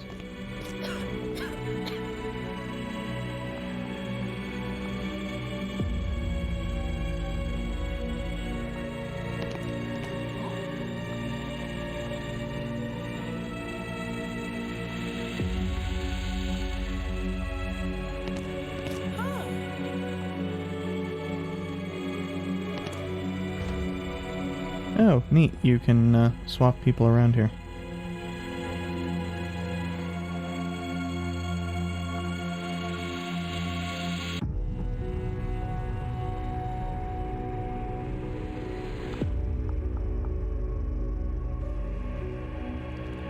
So, the Shadowmancer is one of the two classes that has access to that Raven, as I have found out. By trying to click on the Raven with somebody who was not a Fencer or Shadowmancer. So that's what that great at scouting means. It's interesting that the Shadowmancer does not have that listed, though.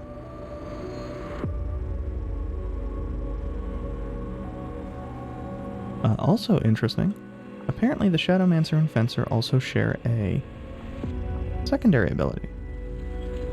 They can have the ranged attack, or the Fencer can have her prey ability, or I don't know what the fuck that one is. Fencer with prey would seem to be a pretty damn good tank.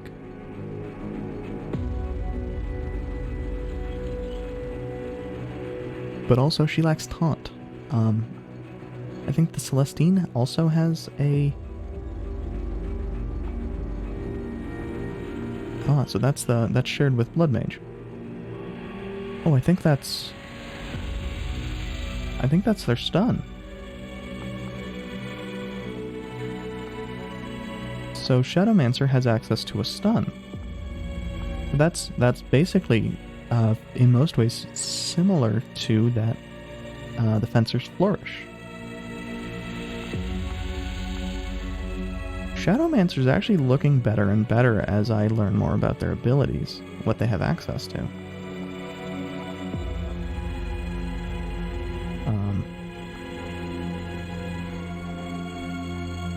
I think Celestine has a heal, and their base thing provides like a shield of 3 damage prevention, which is pretty damn good, especially if you're facing enemies that have limited range. The problem comes into a lot of the stronger enemies don't. A lot of the stronger enemies we run into at this point, I guess I should say.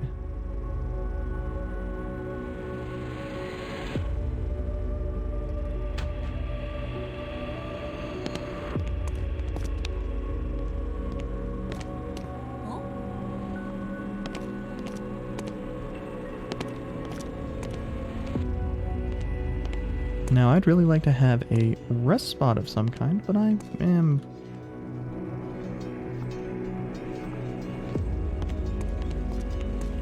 probably not going to be able to get one.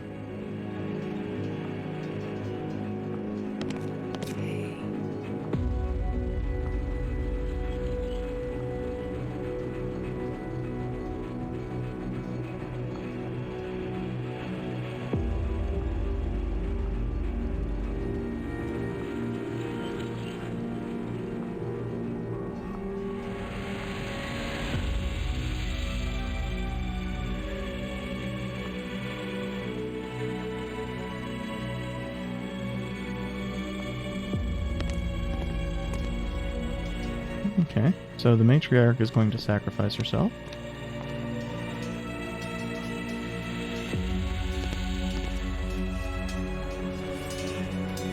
So it looks like the sensible thing to do would be to pull Abel's relic, drop Abel,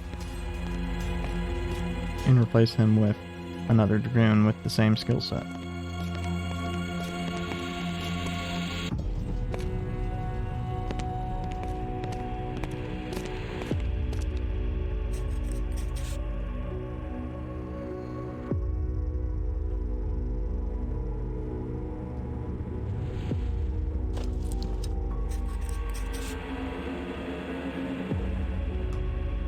Now, having said that, they would only be at 26 health instead. We can get around that via healing. If we ever get access to healing.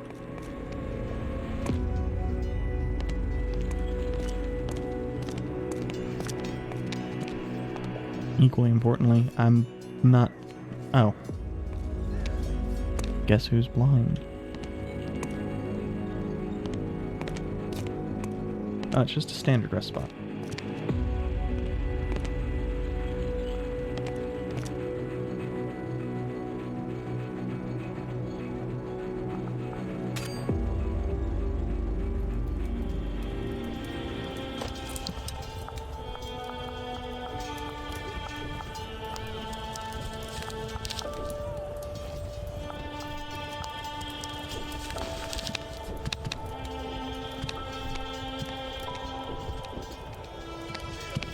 Oh, it's not even a standard rest spot. Oh, it is. It has healing.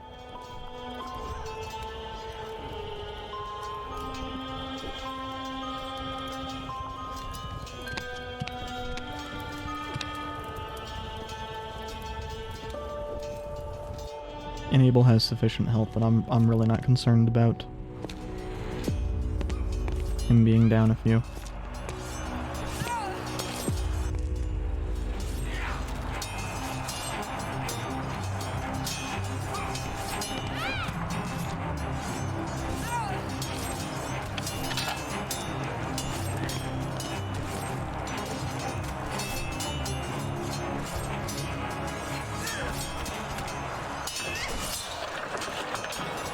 Ah, these are a new tier of enemies.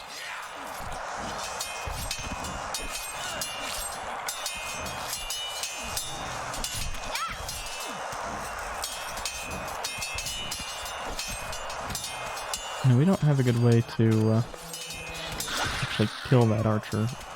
We are a point of damage shy on that.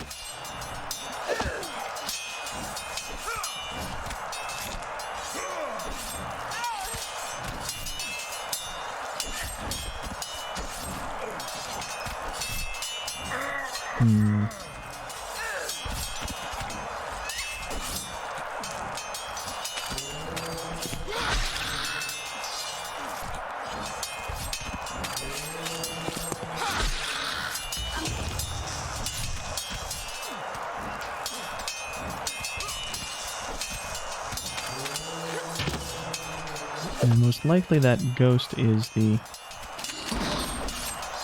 most annoying one to deal with, but...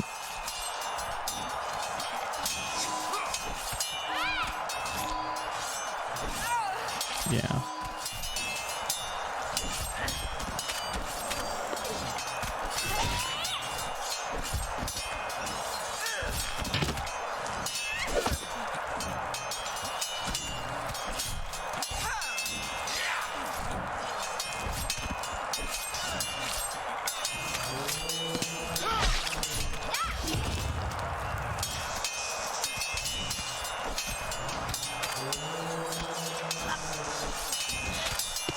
If both of them hit the ghost, then that's no more ghost. Not so much for that.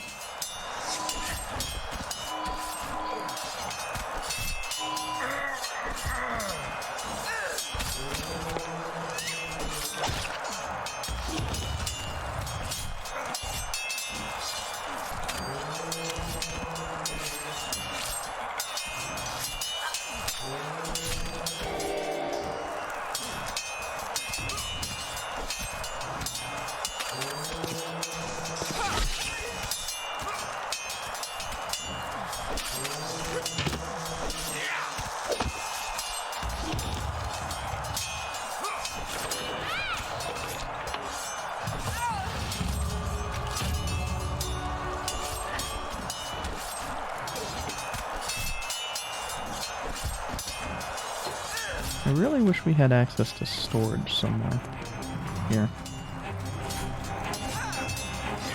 Or had access to storage, I guess I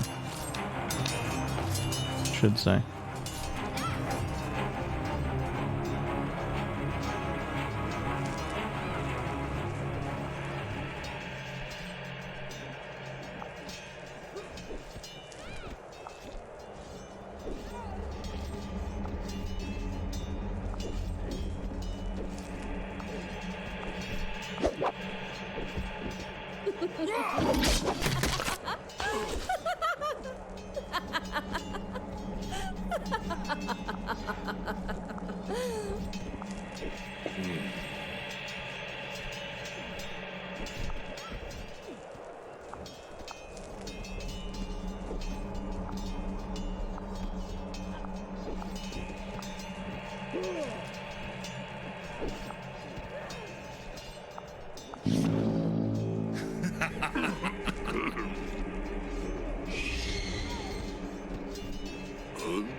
Well, this game took a pretty quick dark turn.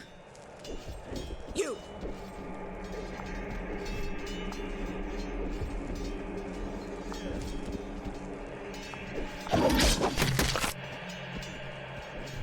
Oh.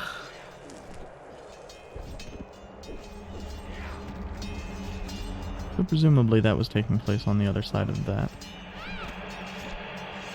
I am curious if the Dark Elves are any help. Looks like we need to go to them.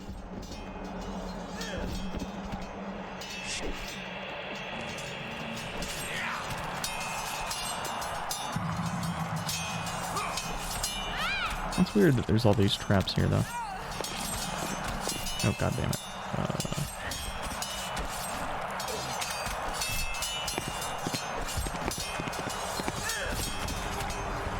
I really wish the game would stop doing that shit.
Yeah, unfortunately, because it doesn't do boosted damage against them.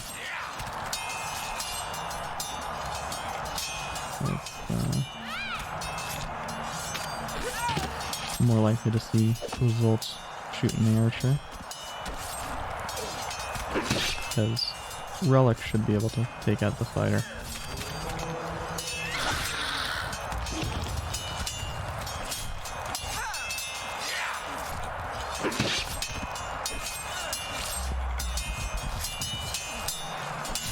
How long is that for? I guess we'll see.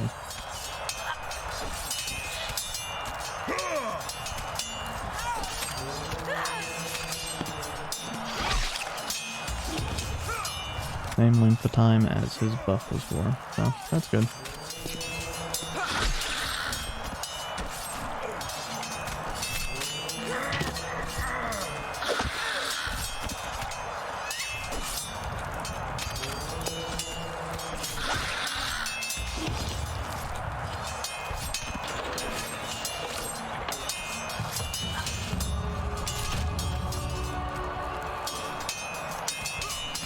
That's an interesting one.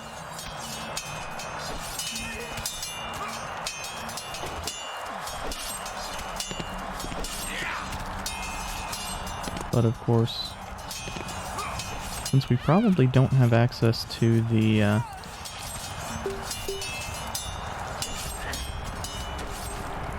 actually, it's cash. At the end of the day, it's cash. Cash isn't worth much.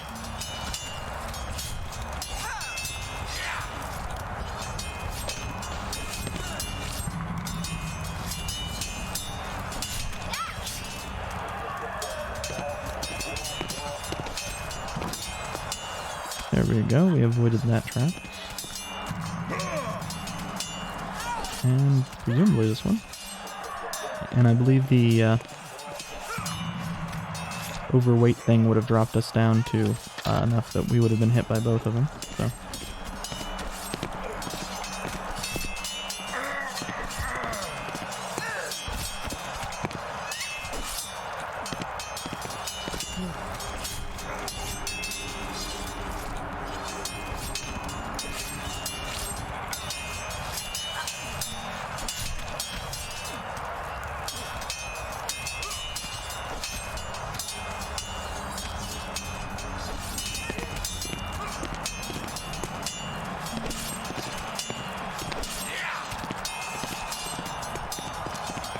So the Drow have a interesting society.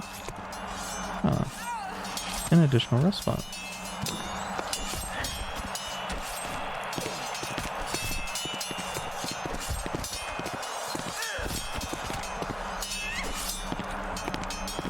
It's weird that there's a guy that froze to death in here.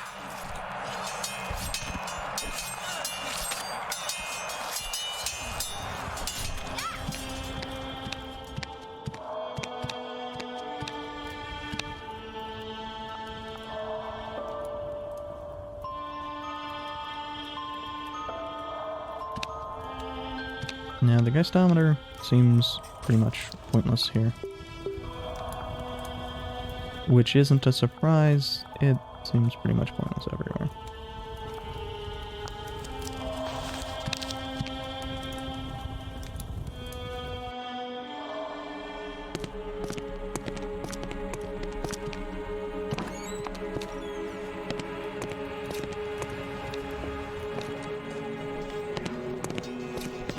Oop.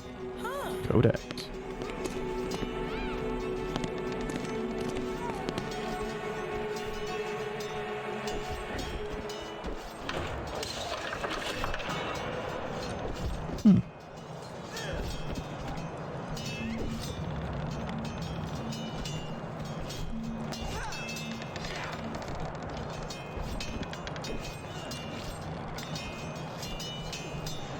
Well, if I do this, I can use Rain of Arrows to take her out.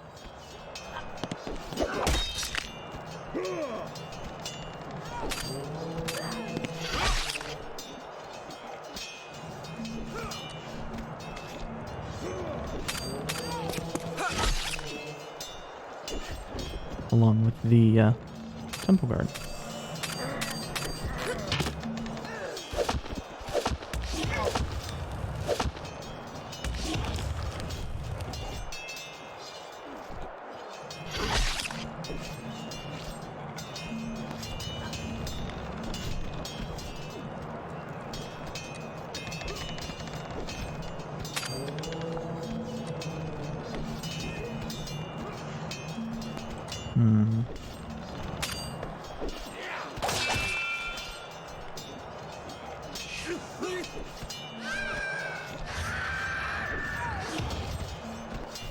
That seems really dumb, but...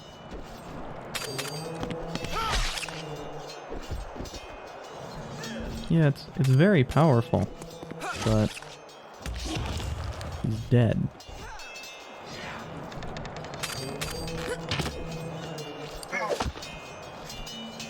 I mean, he's dead anyway, but...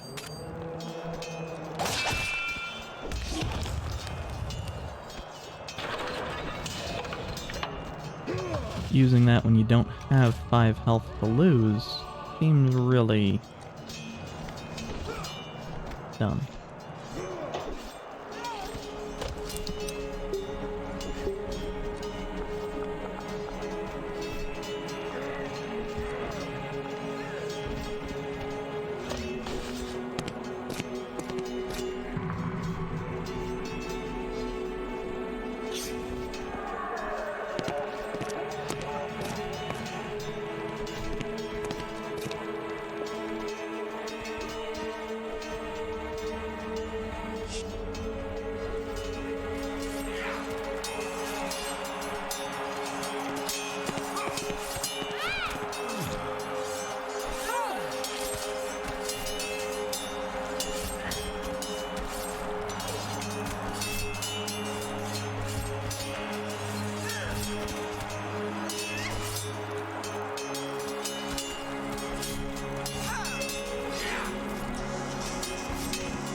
Now Mithra is, along with most of the unique characters that we don't have a good analog for,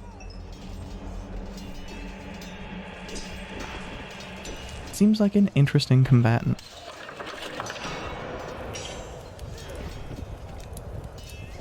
But it also seems likely that the only spot that we would see most of these characters would be in like a boss battle, like we did with Isabelle. I mean, Isabelle has stats like a player character. She had 3 combat. I think it was 3 combat. She had like 22 health. There's no reason that she's not a player character, aside from you don't get uniques.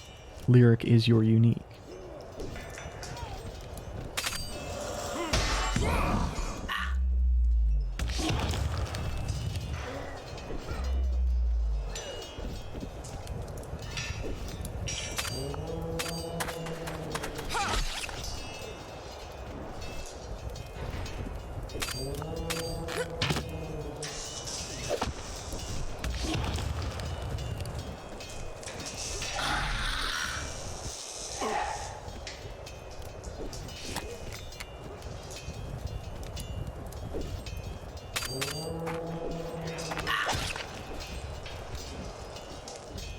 Oh no, she made the man in the mask ugly. Wait a second.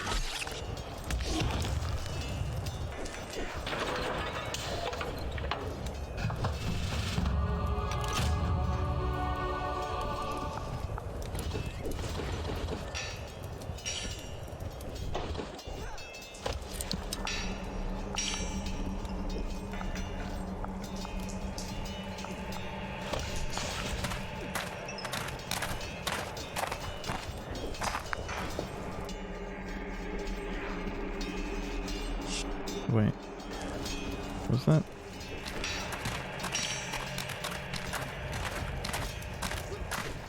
Ah. Ah.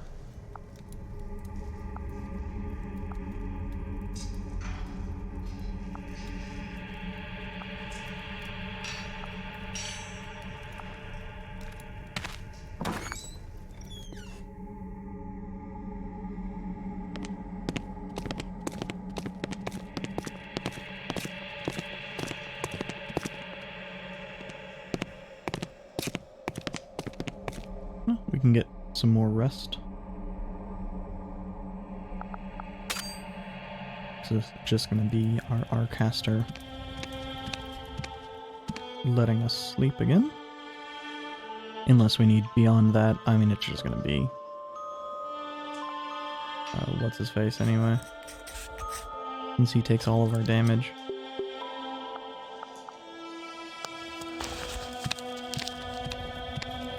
Yeah, I mean, if somebody had like inherent damage reduction, just passive ass damage reduction, they would be very, very good for this. Oh, hey, it's Mahorm.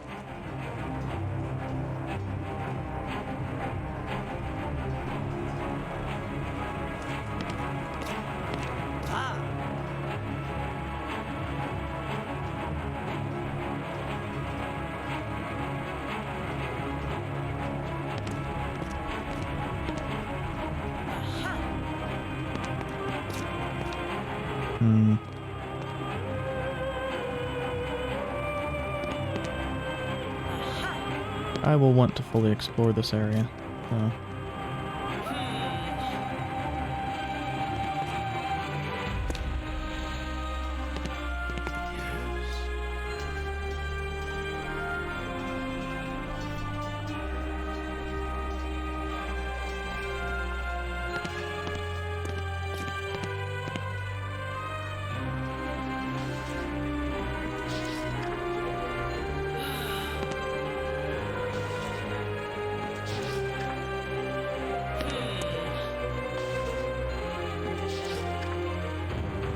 It's a good thing that since this is an RPG, this is all meaningless.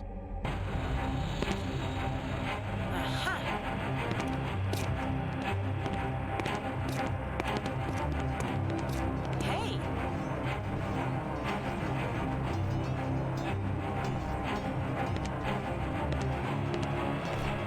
Now this is an exit.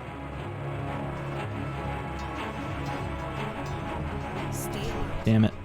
Damn it, damn it. No, no, no. Fuck you, game.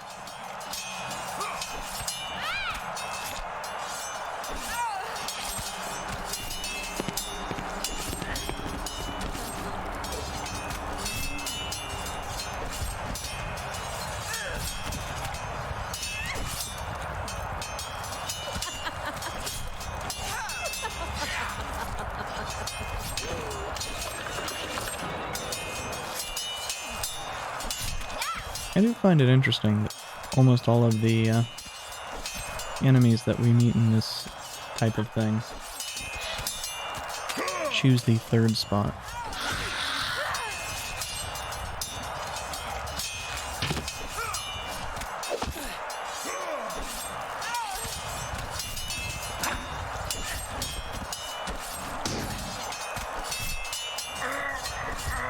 Ah, I had not noticed that Abel's awareness had also been dropped to 0.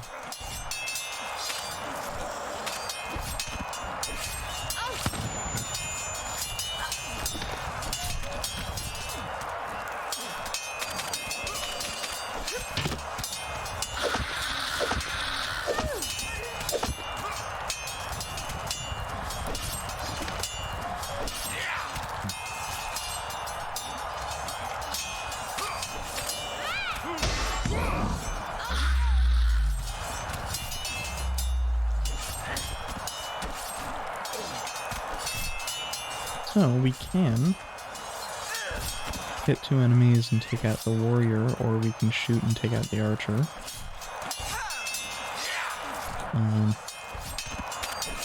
Doing this means that Amber could take out the fighter, which would place Feroza on the front line. I mean, also would place the archer essentially on the front line. So it's the one that makes a little bit more sense.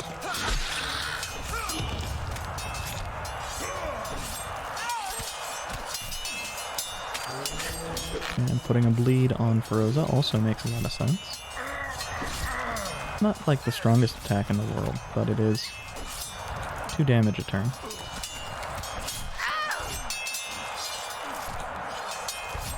Which is the reason why, you know,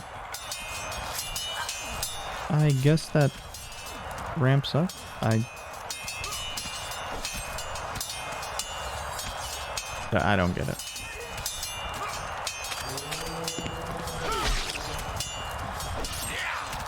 Lyric is going to attack the archer.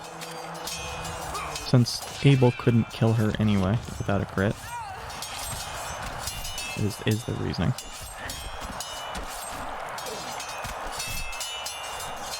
I don't get it. Rosa, your poison suck.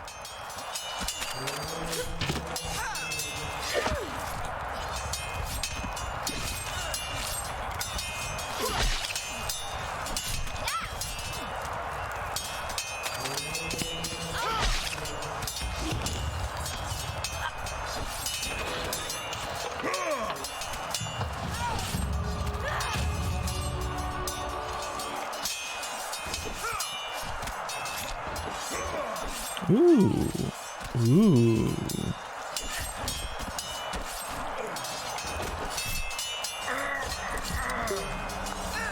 Pretty. Although it does kind of beg the question of why the fuck does somebody who has 4 combat already, why is there really good, I'm assuming that's their 2nd tier relic, why is that plus combat and not plus awareness?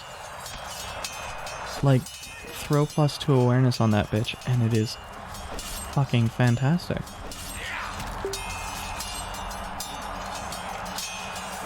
But in its current state, it's, well, it's okay. Of course, I don't know what the fuck blood, whatever the fuck it was, is.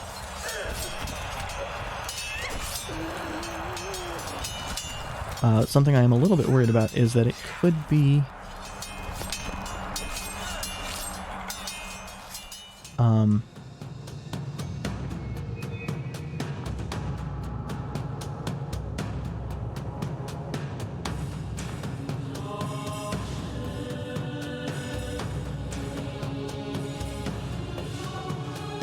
while it could be very, very strong, I would be a little bit worried that it would bump up the HP price.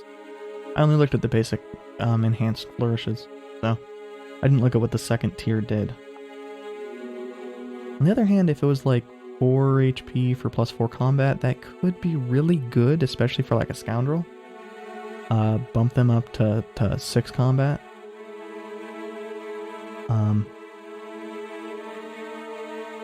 And of course you have to consider that the Blood Mage is doing that at the cost of their own turn as well. So it has to be worth the now 5 damage that you're losing.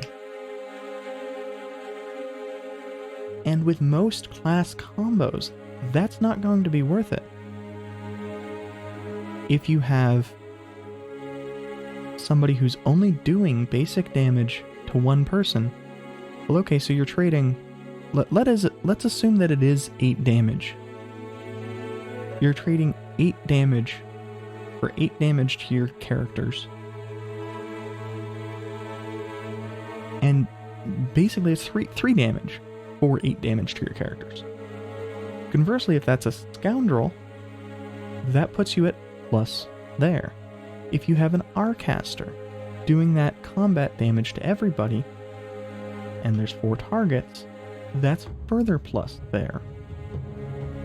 But most classes don't have things where they do combat damage to multiple spots.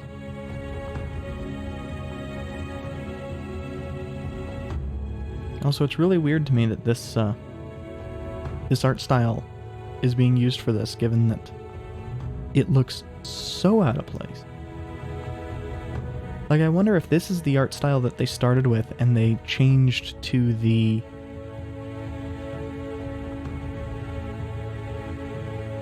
Well, no. They always had kind of a dumb art style.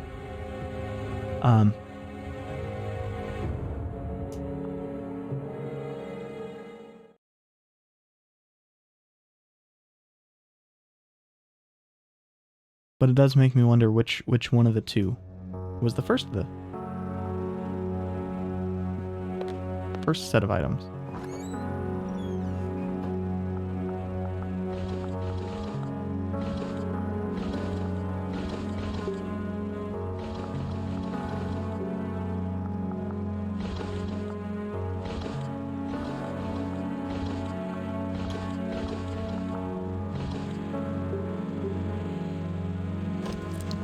So nice to finally drop off all this bullshit.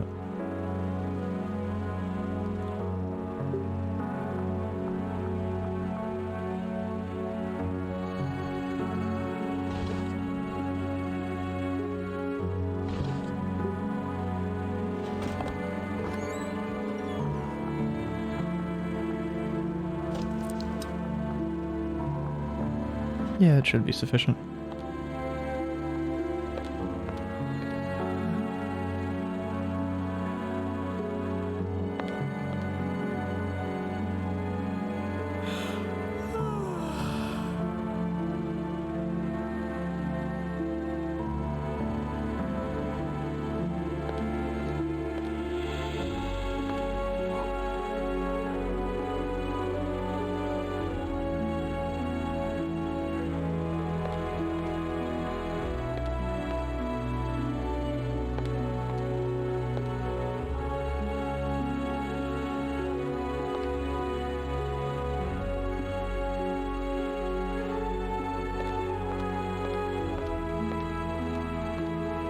Really liking the music here.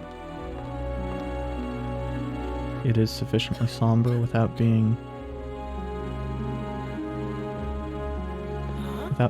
out of place either way.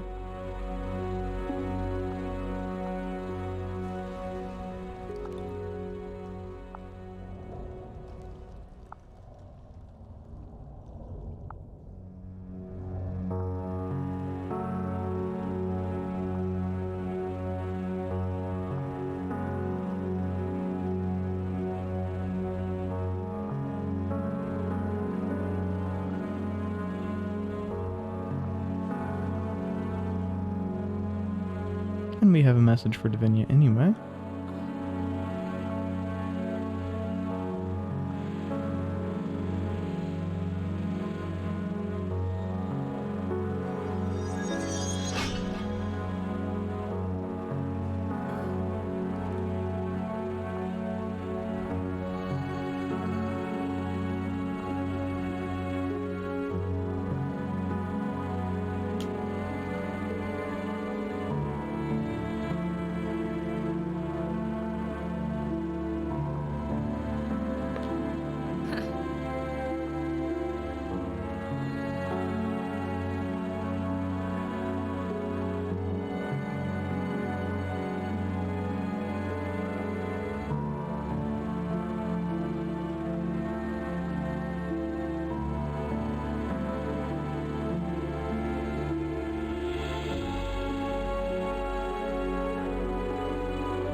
Well, I do rather like the Shadow Brand's plan here.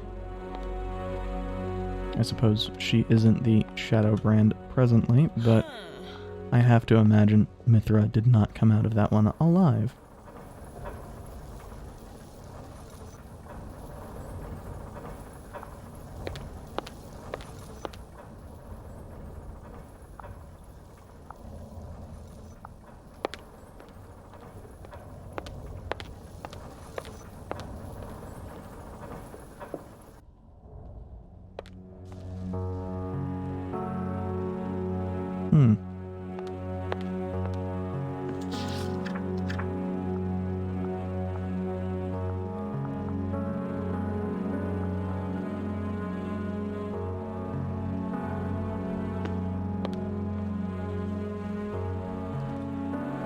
Well, it is a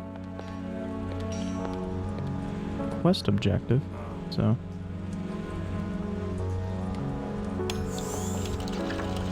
Oh, fuck yes.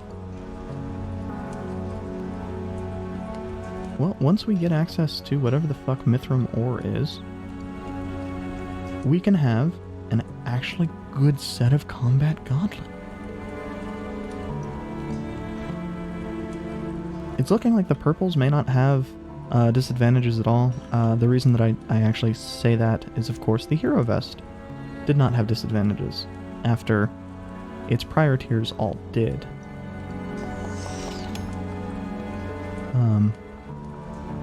Of course, the hero cuirass kind of still sucks ass.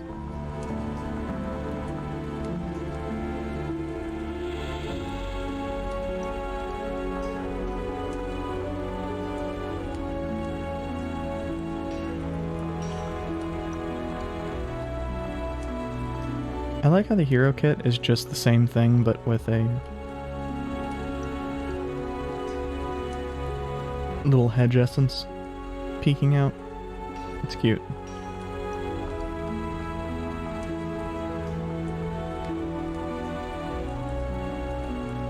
Holy water.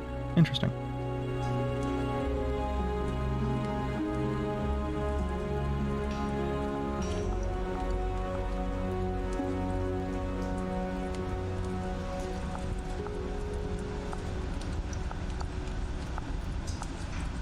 Oh yeah.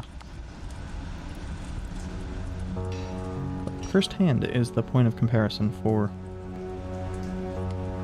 So, 1 awareness, 7 health, 3 vigor. Oh, this is the one that I want, I think. For blood mages. Just because of that awareness, because it makes them faster. The point of tab. Point of comparison is 1 combat, 14 health. I don't know what blood transfusion is the issue. Oh yeah, we have the hero vest in our inventory.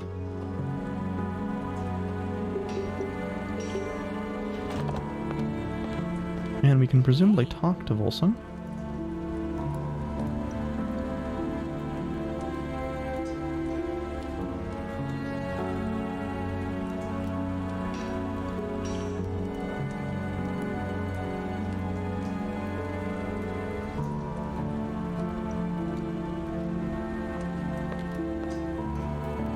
Costume. I'm saying that entirely because there has been nothing so far that has said suit in the name that has been a relic.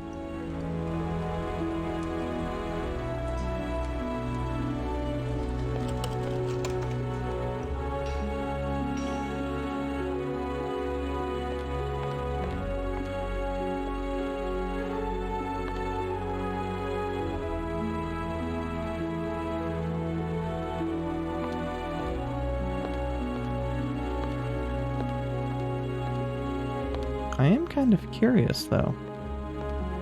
There are 2 questions I have here. First one.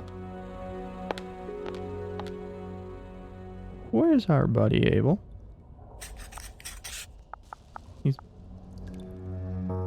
I got real worried for a sec because, of course, the Allmother's Rosary goes around the relic icon, and I was wondering where the fuck it went.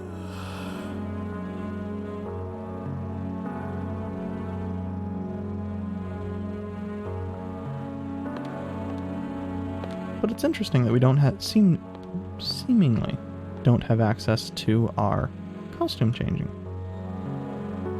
I suppose it makes sense, but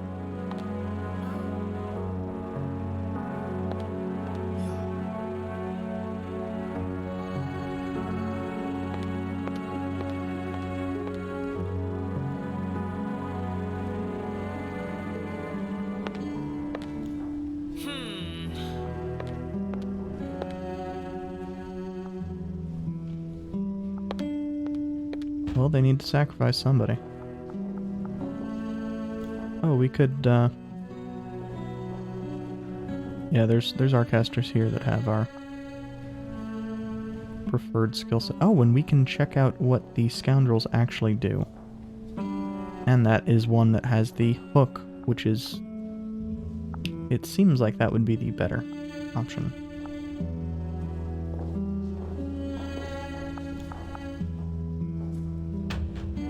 I do wish that you could, I don't know, like, set a certain group of these recruits aside and have them be like backup recruits.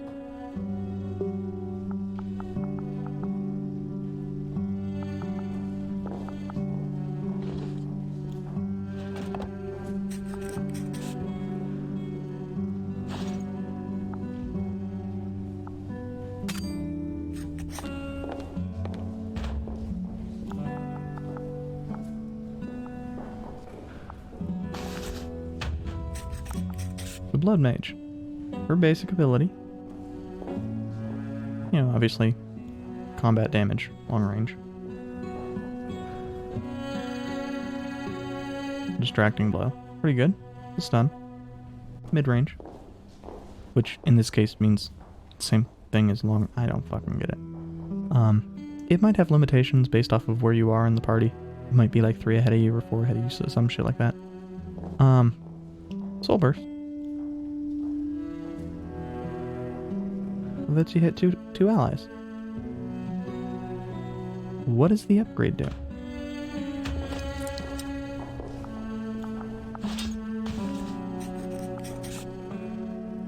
Oh. It is 4 and 4.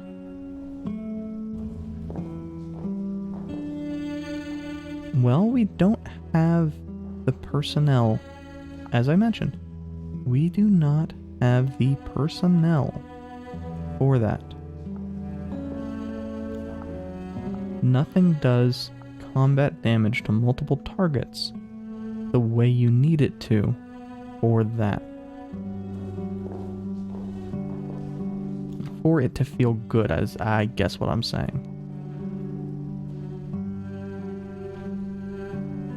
Because that's 3 plus 3 damage versus her just attacking, and you're taking 8 damage for the privilege of that 3 additional damage. If there was somebody with... Oh, I need to drop her. If there was somebody with an attack that hit just multiple times and did combat damage multiple times to a single target, that would be nuts and probably overpowered. Which is the reason why, you know, instead your character for that is... Well, actually, I've never looked at the Berserker. It might be the Berserker. No. No, the Berserker is just attack, attack, attack, attack, and has other options that are still very combat focused. Rage seems pretty neat, though.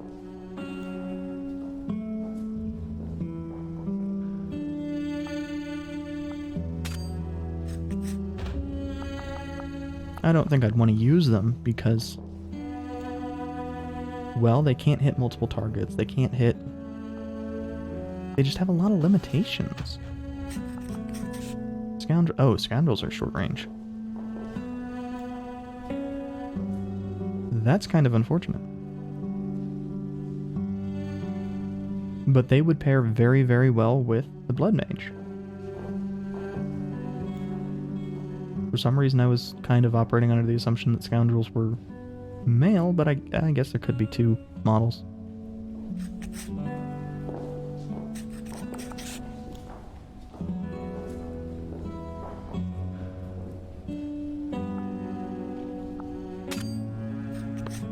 So I'm curious about something. If we leave this area and come back, do the recruits refresh? I think they do in the... They look like they do? Yeah, they do.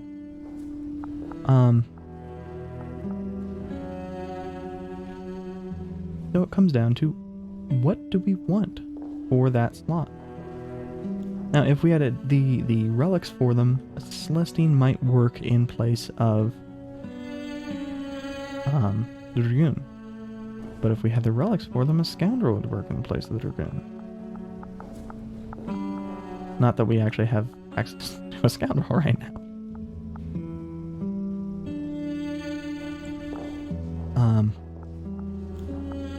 Maybe it didn't refresh.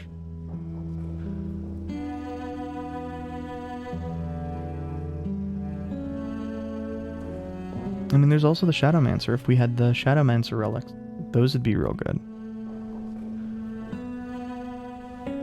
We don't.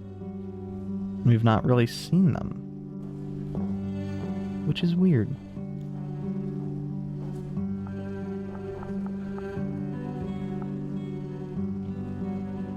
And the Hedge Mage just doesn't seem good. Great at healing allies in combat, but sucks at combat. I'll show her off real quick.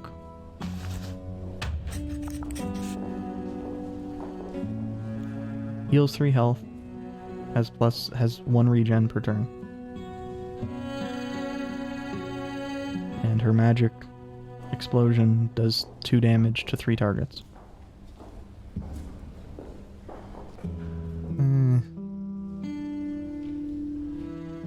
I mean, even her basic attack is just a heal. She doesn't do combat damage. Magic explosion aside. And it's okay. How many enemies do 2 damage? You know, is that ever sufficient to keep your group up? I don't think it is.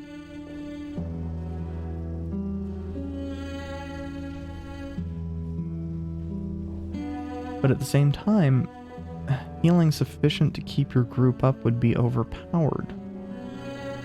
So it kind of can't be sufficient.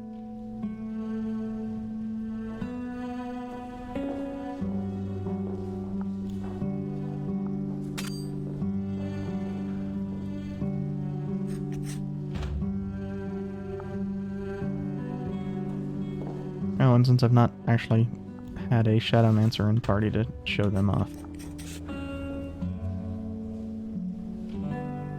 this is the same deal as the hook. It does 2 damage, and it has a dot associated with it. And they have a poison that hits everybody. They seem pretty good. I don't have any relics for them, so they don't have all of the benefits of other classes. So just in a lot of ways, a Arcanist or Foxy or Archer has some advantages. But the Shadowmancer would be faster.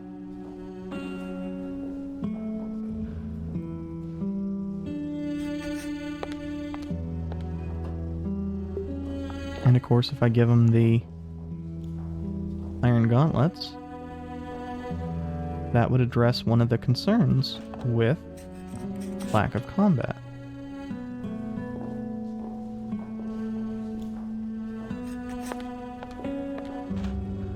I think there was another Shadowmancer as well. Yeah, he has the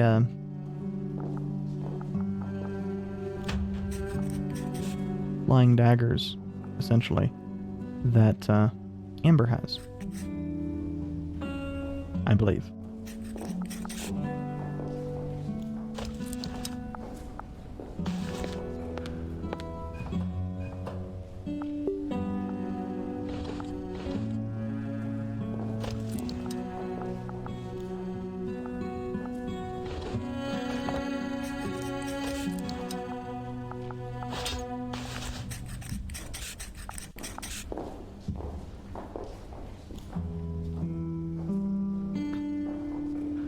So while the HP on this is weak, I really think this might be the optimal for us. Because that's 4 damage with a dot effect on his basic attack. He has a stun. He has an attack that does damage over time to everybody. It works similarly in that way to the taunt. But I don't know if blight and infected and things of that nature hit HP directly or if they are potentially stopped by shields. I believe the Shadowmancer relics improve that. Actually, don't I have a Shadowmancer relic?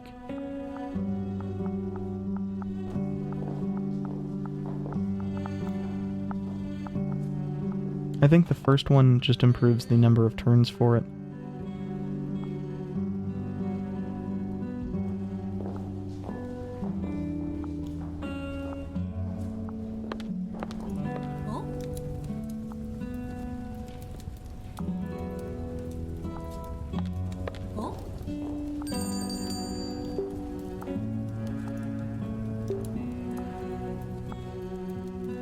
That's a different background. Ah. Aha.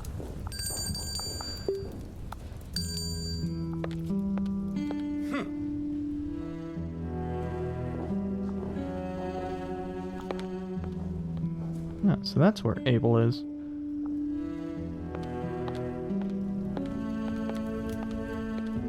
I think we have the crafting recipe for the basic Shadowmancer relic.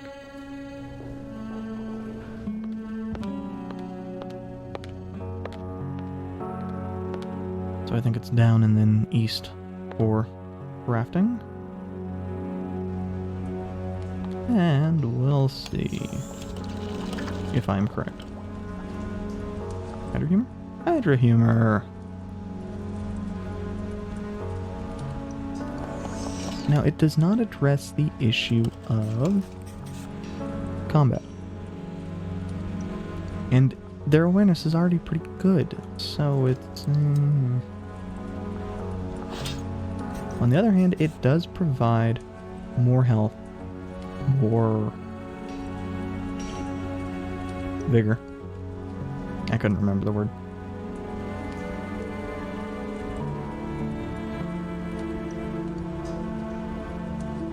Yeah, 5 turns versus 4. Wait, was it more expensive too? Or did I misread that? Less expensive. Oh, okay. That still kind of sucks, actually. I think the combat damage is better. Because most of the time you're just going to be doing that anyway. How frequently are you really going to be having him drop something that's a dot that is 1 damage per turn? That's not that fucking great. Who gives a shit if it's... Yeah, I think the combat, just to make that basic attack better, is better. Because that's 4 damage, and it's potentially as much as, you know, realistically for a second, 5 or 6 damage. Versus the Hydra Bomb, how often is that going to actually do all of its damage to everybody? Oh, sure, you can stack it up. You can stack the basic one up, and you're going to get just as much damage out of it. It doesn't make sense to me. If it was 2 health per turn, even if you dropped the turn count, make it 2 health per turn for 3 turns. That's stronger.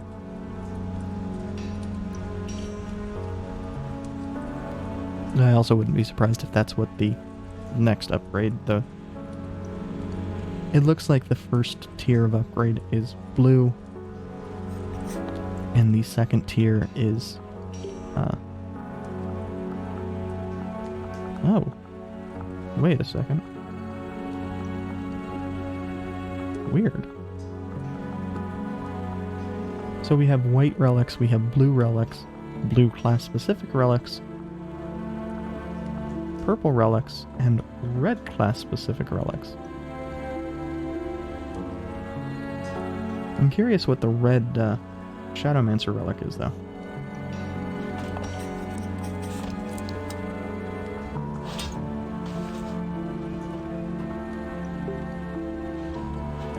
Regardless, I have not given Shadowmancers a shot.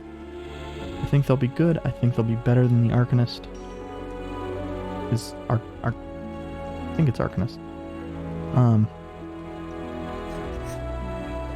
You know, I have a unique relic for him. Arcasters. Why do I keep thinking it's Arcanist? Whatever.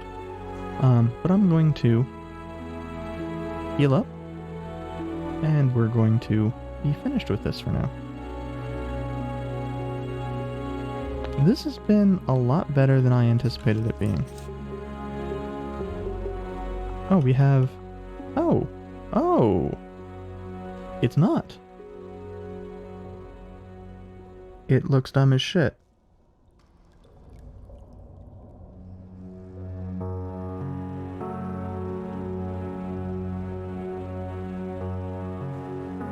It's a bulletproof bra. Video games. Video games, y'all. Hey. Video games.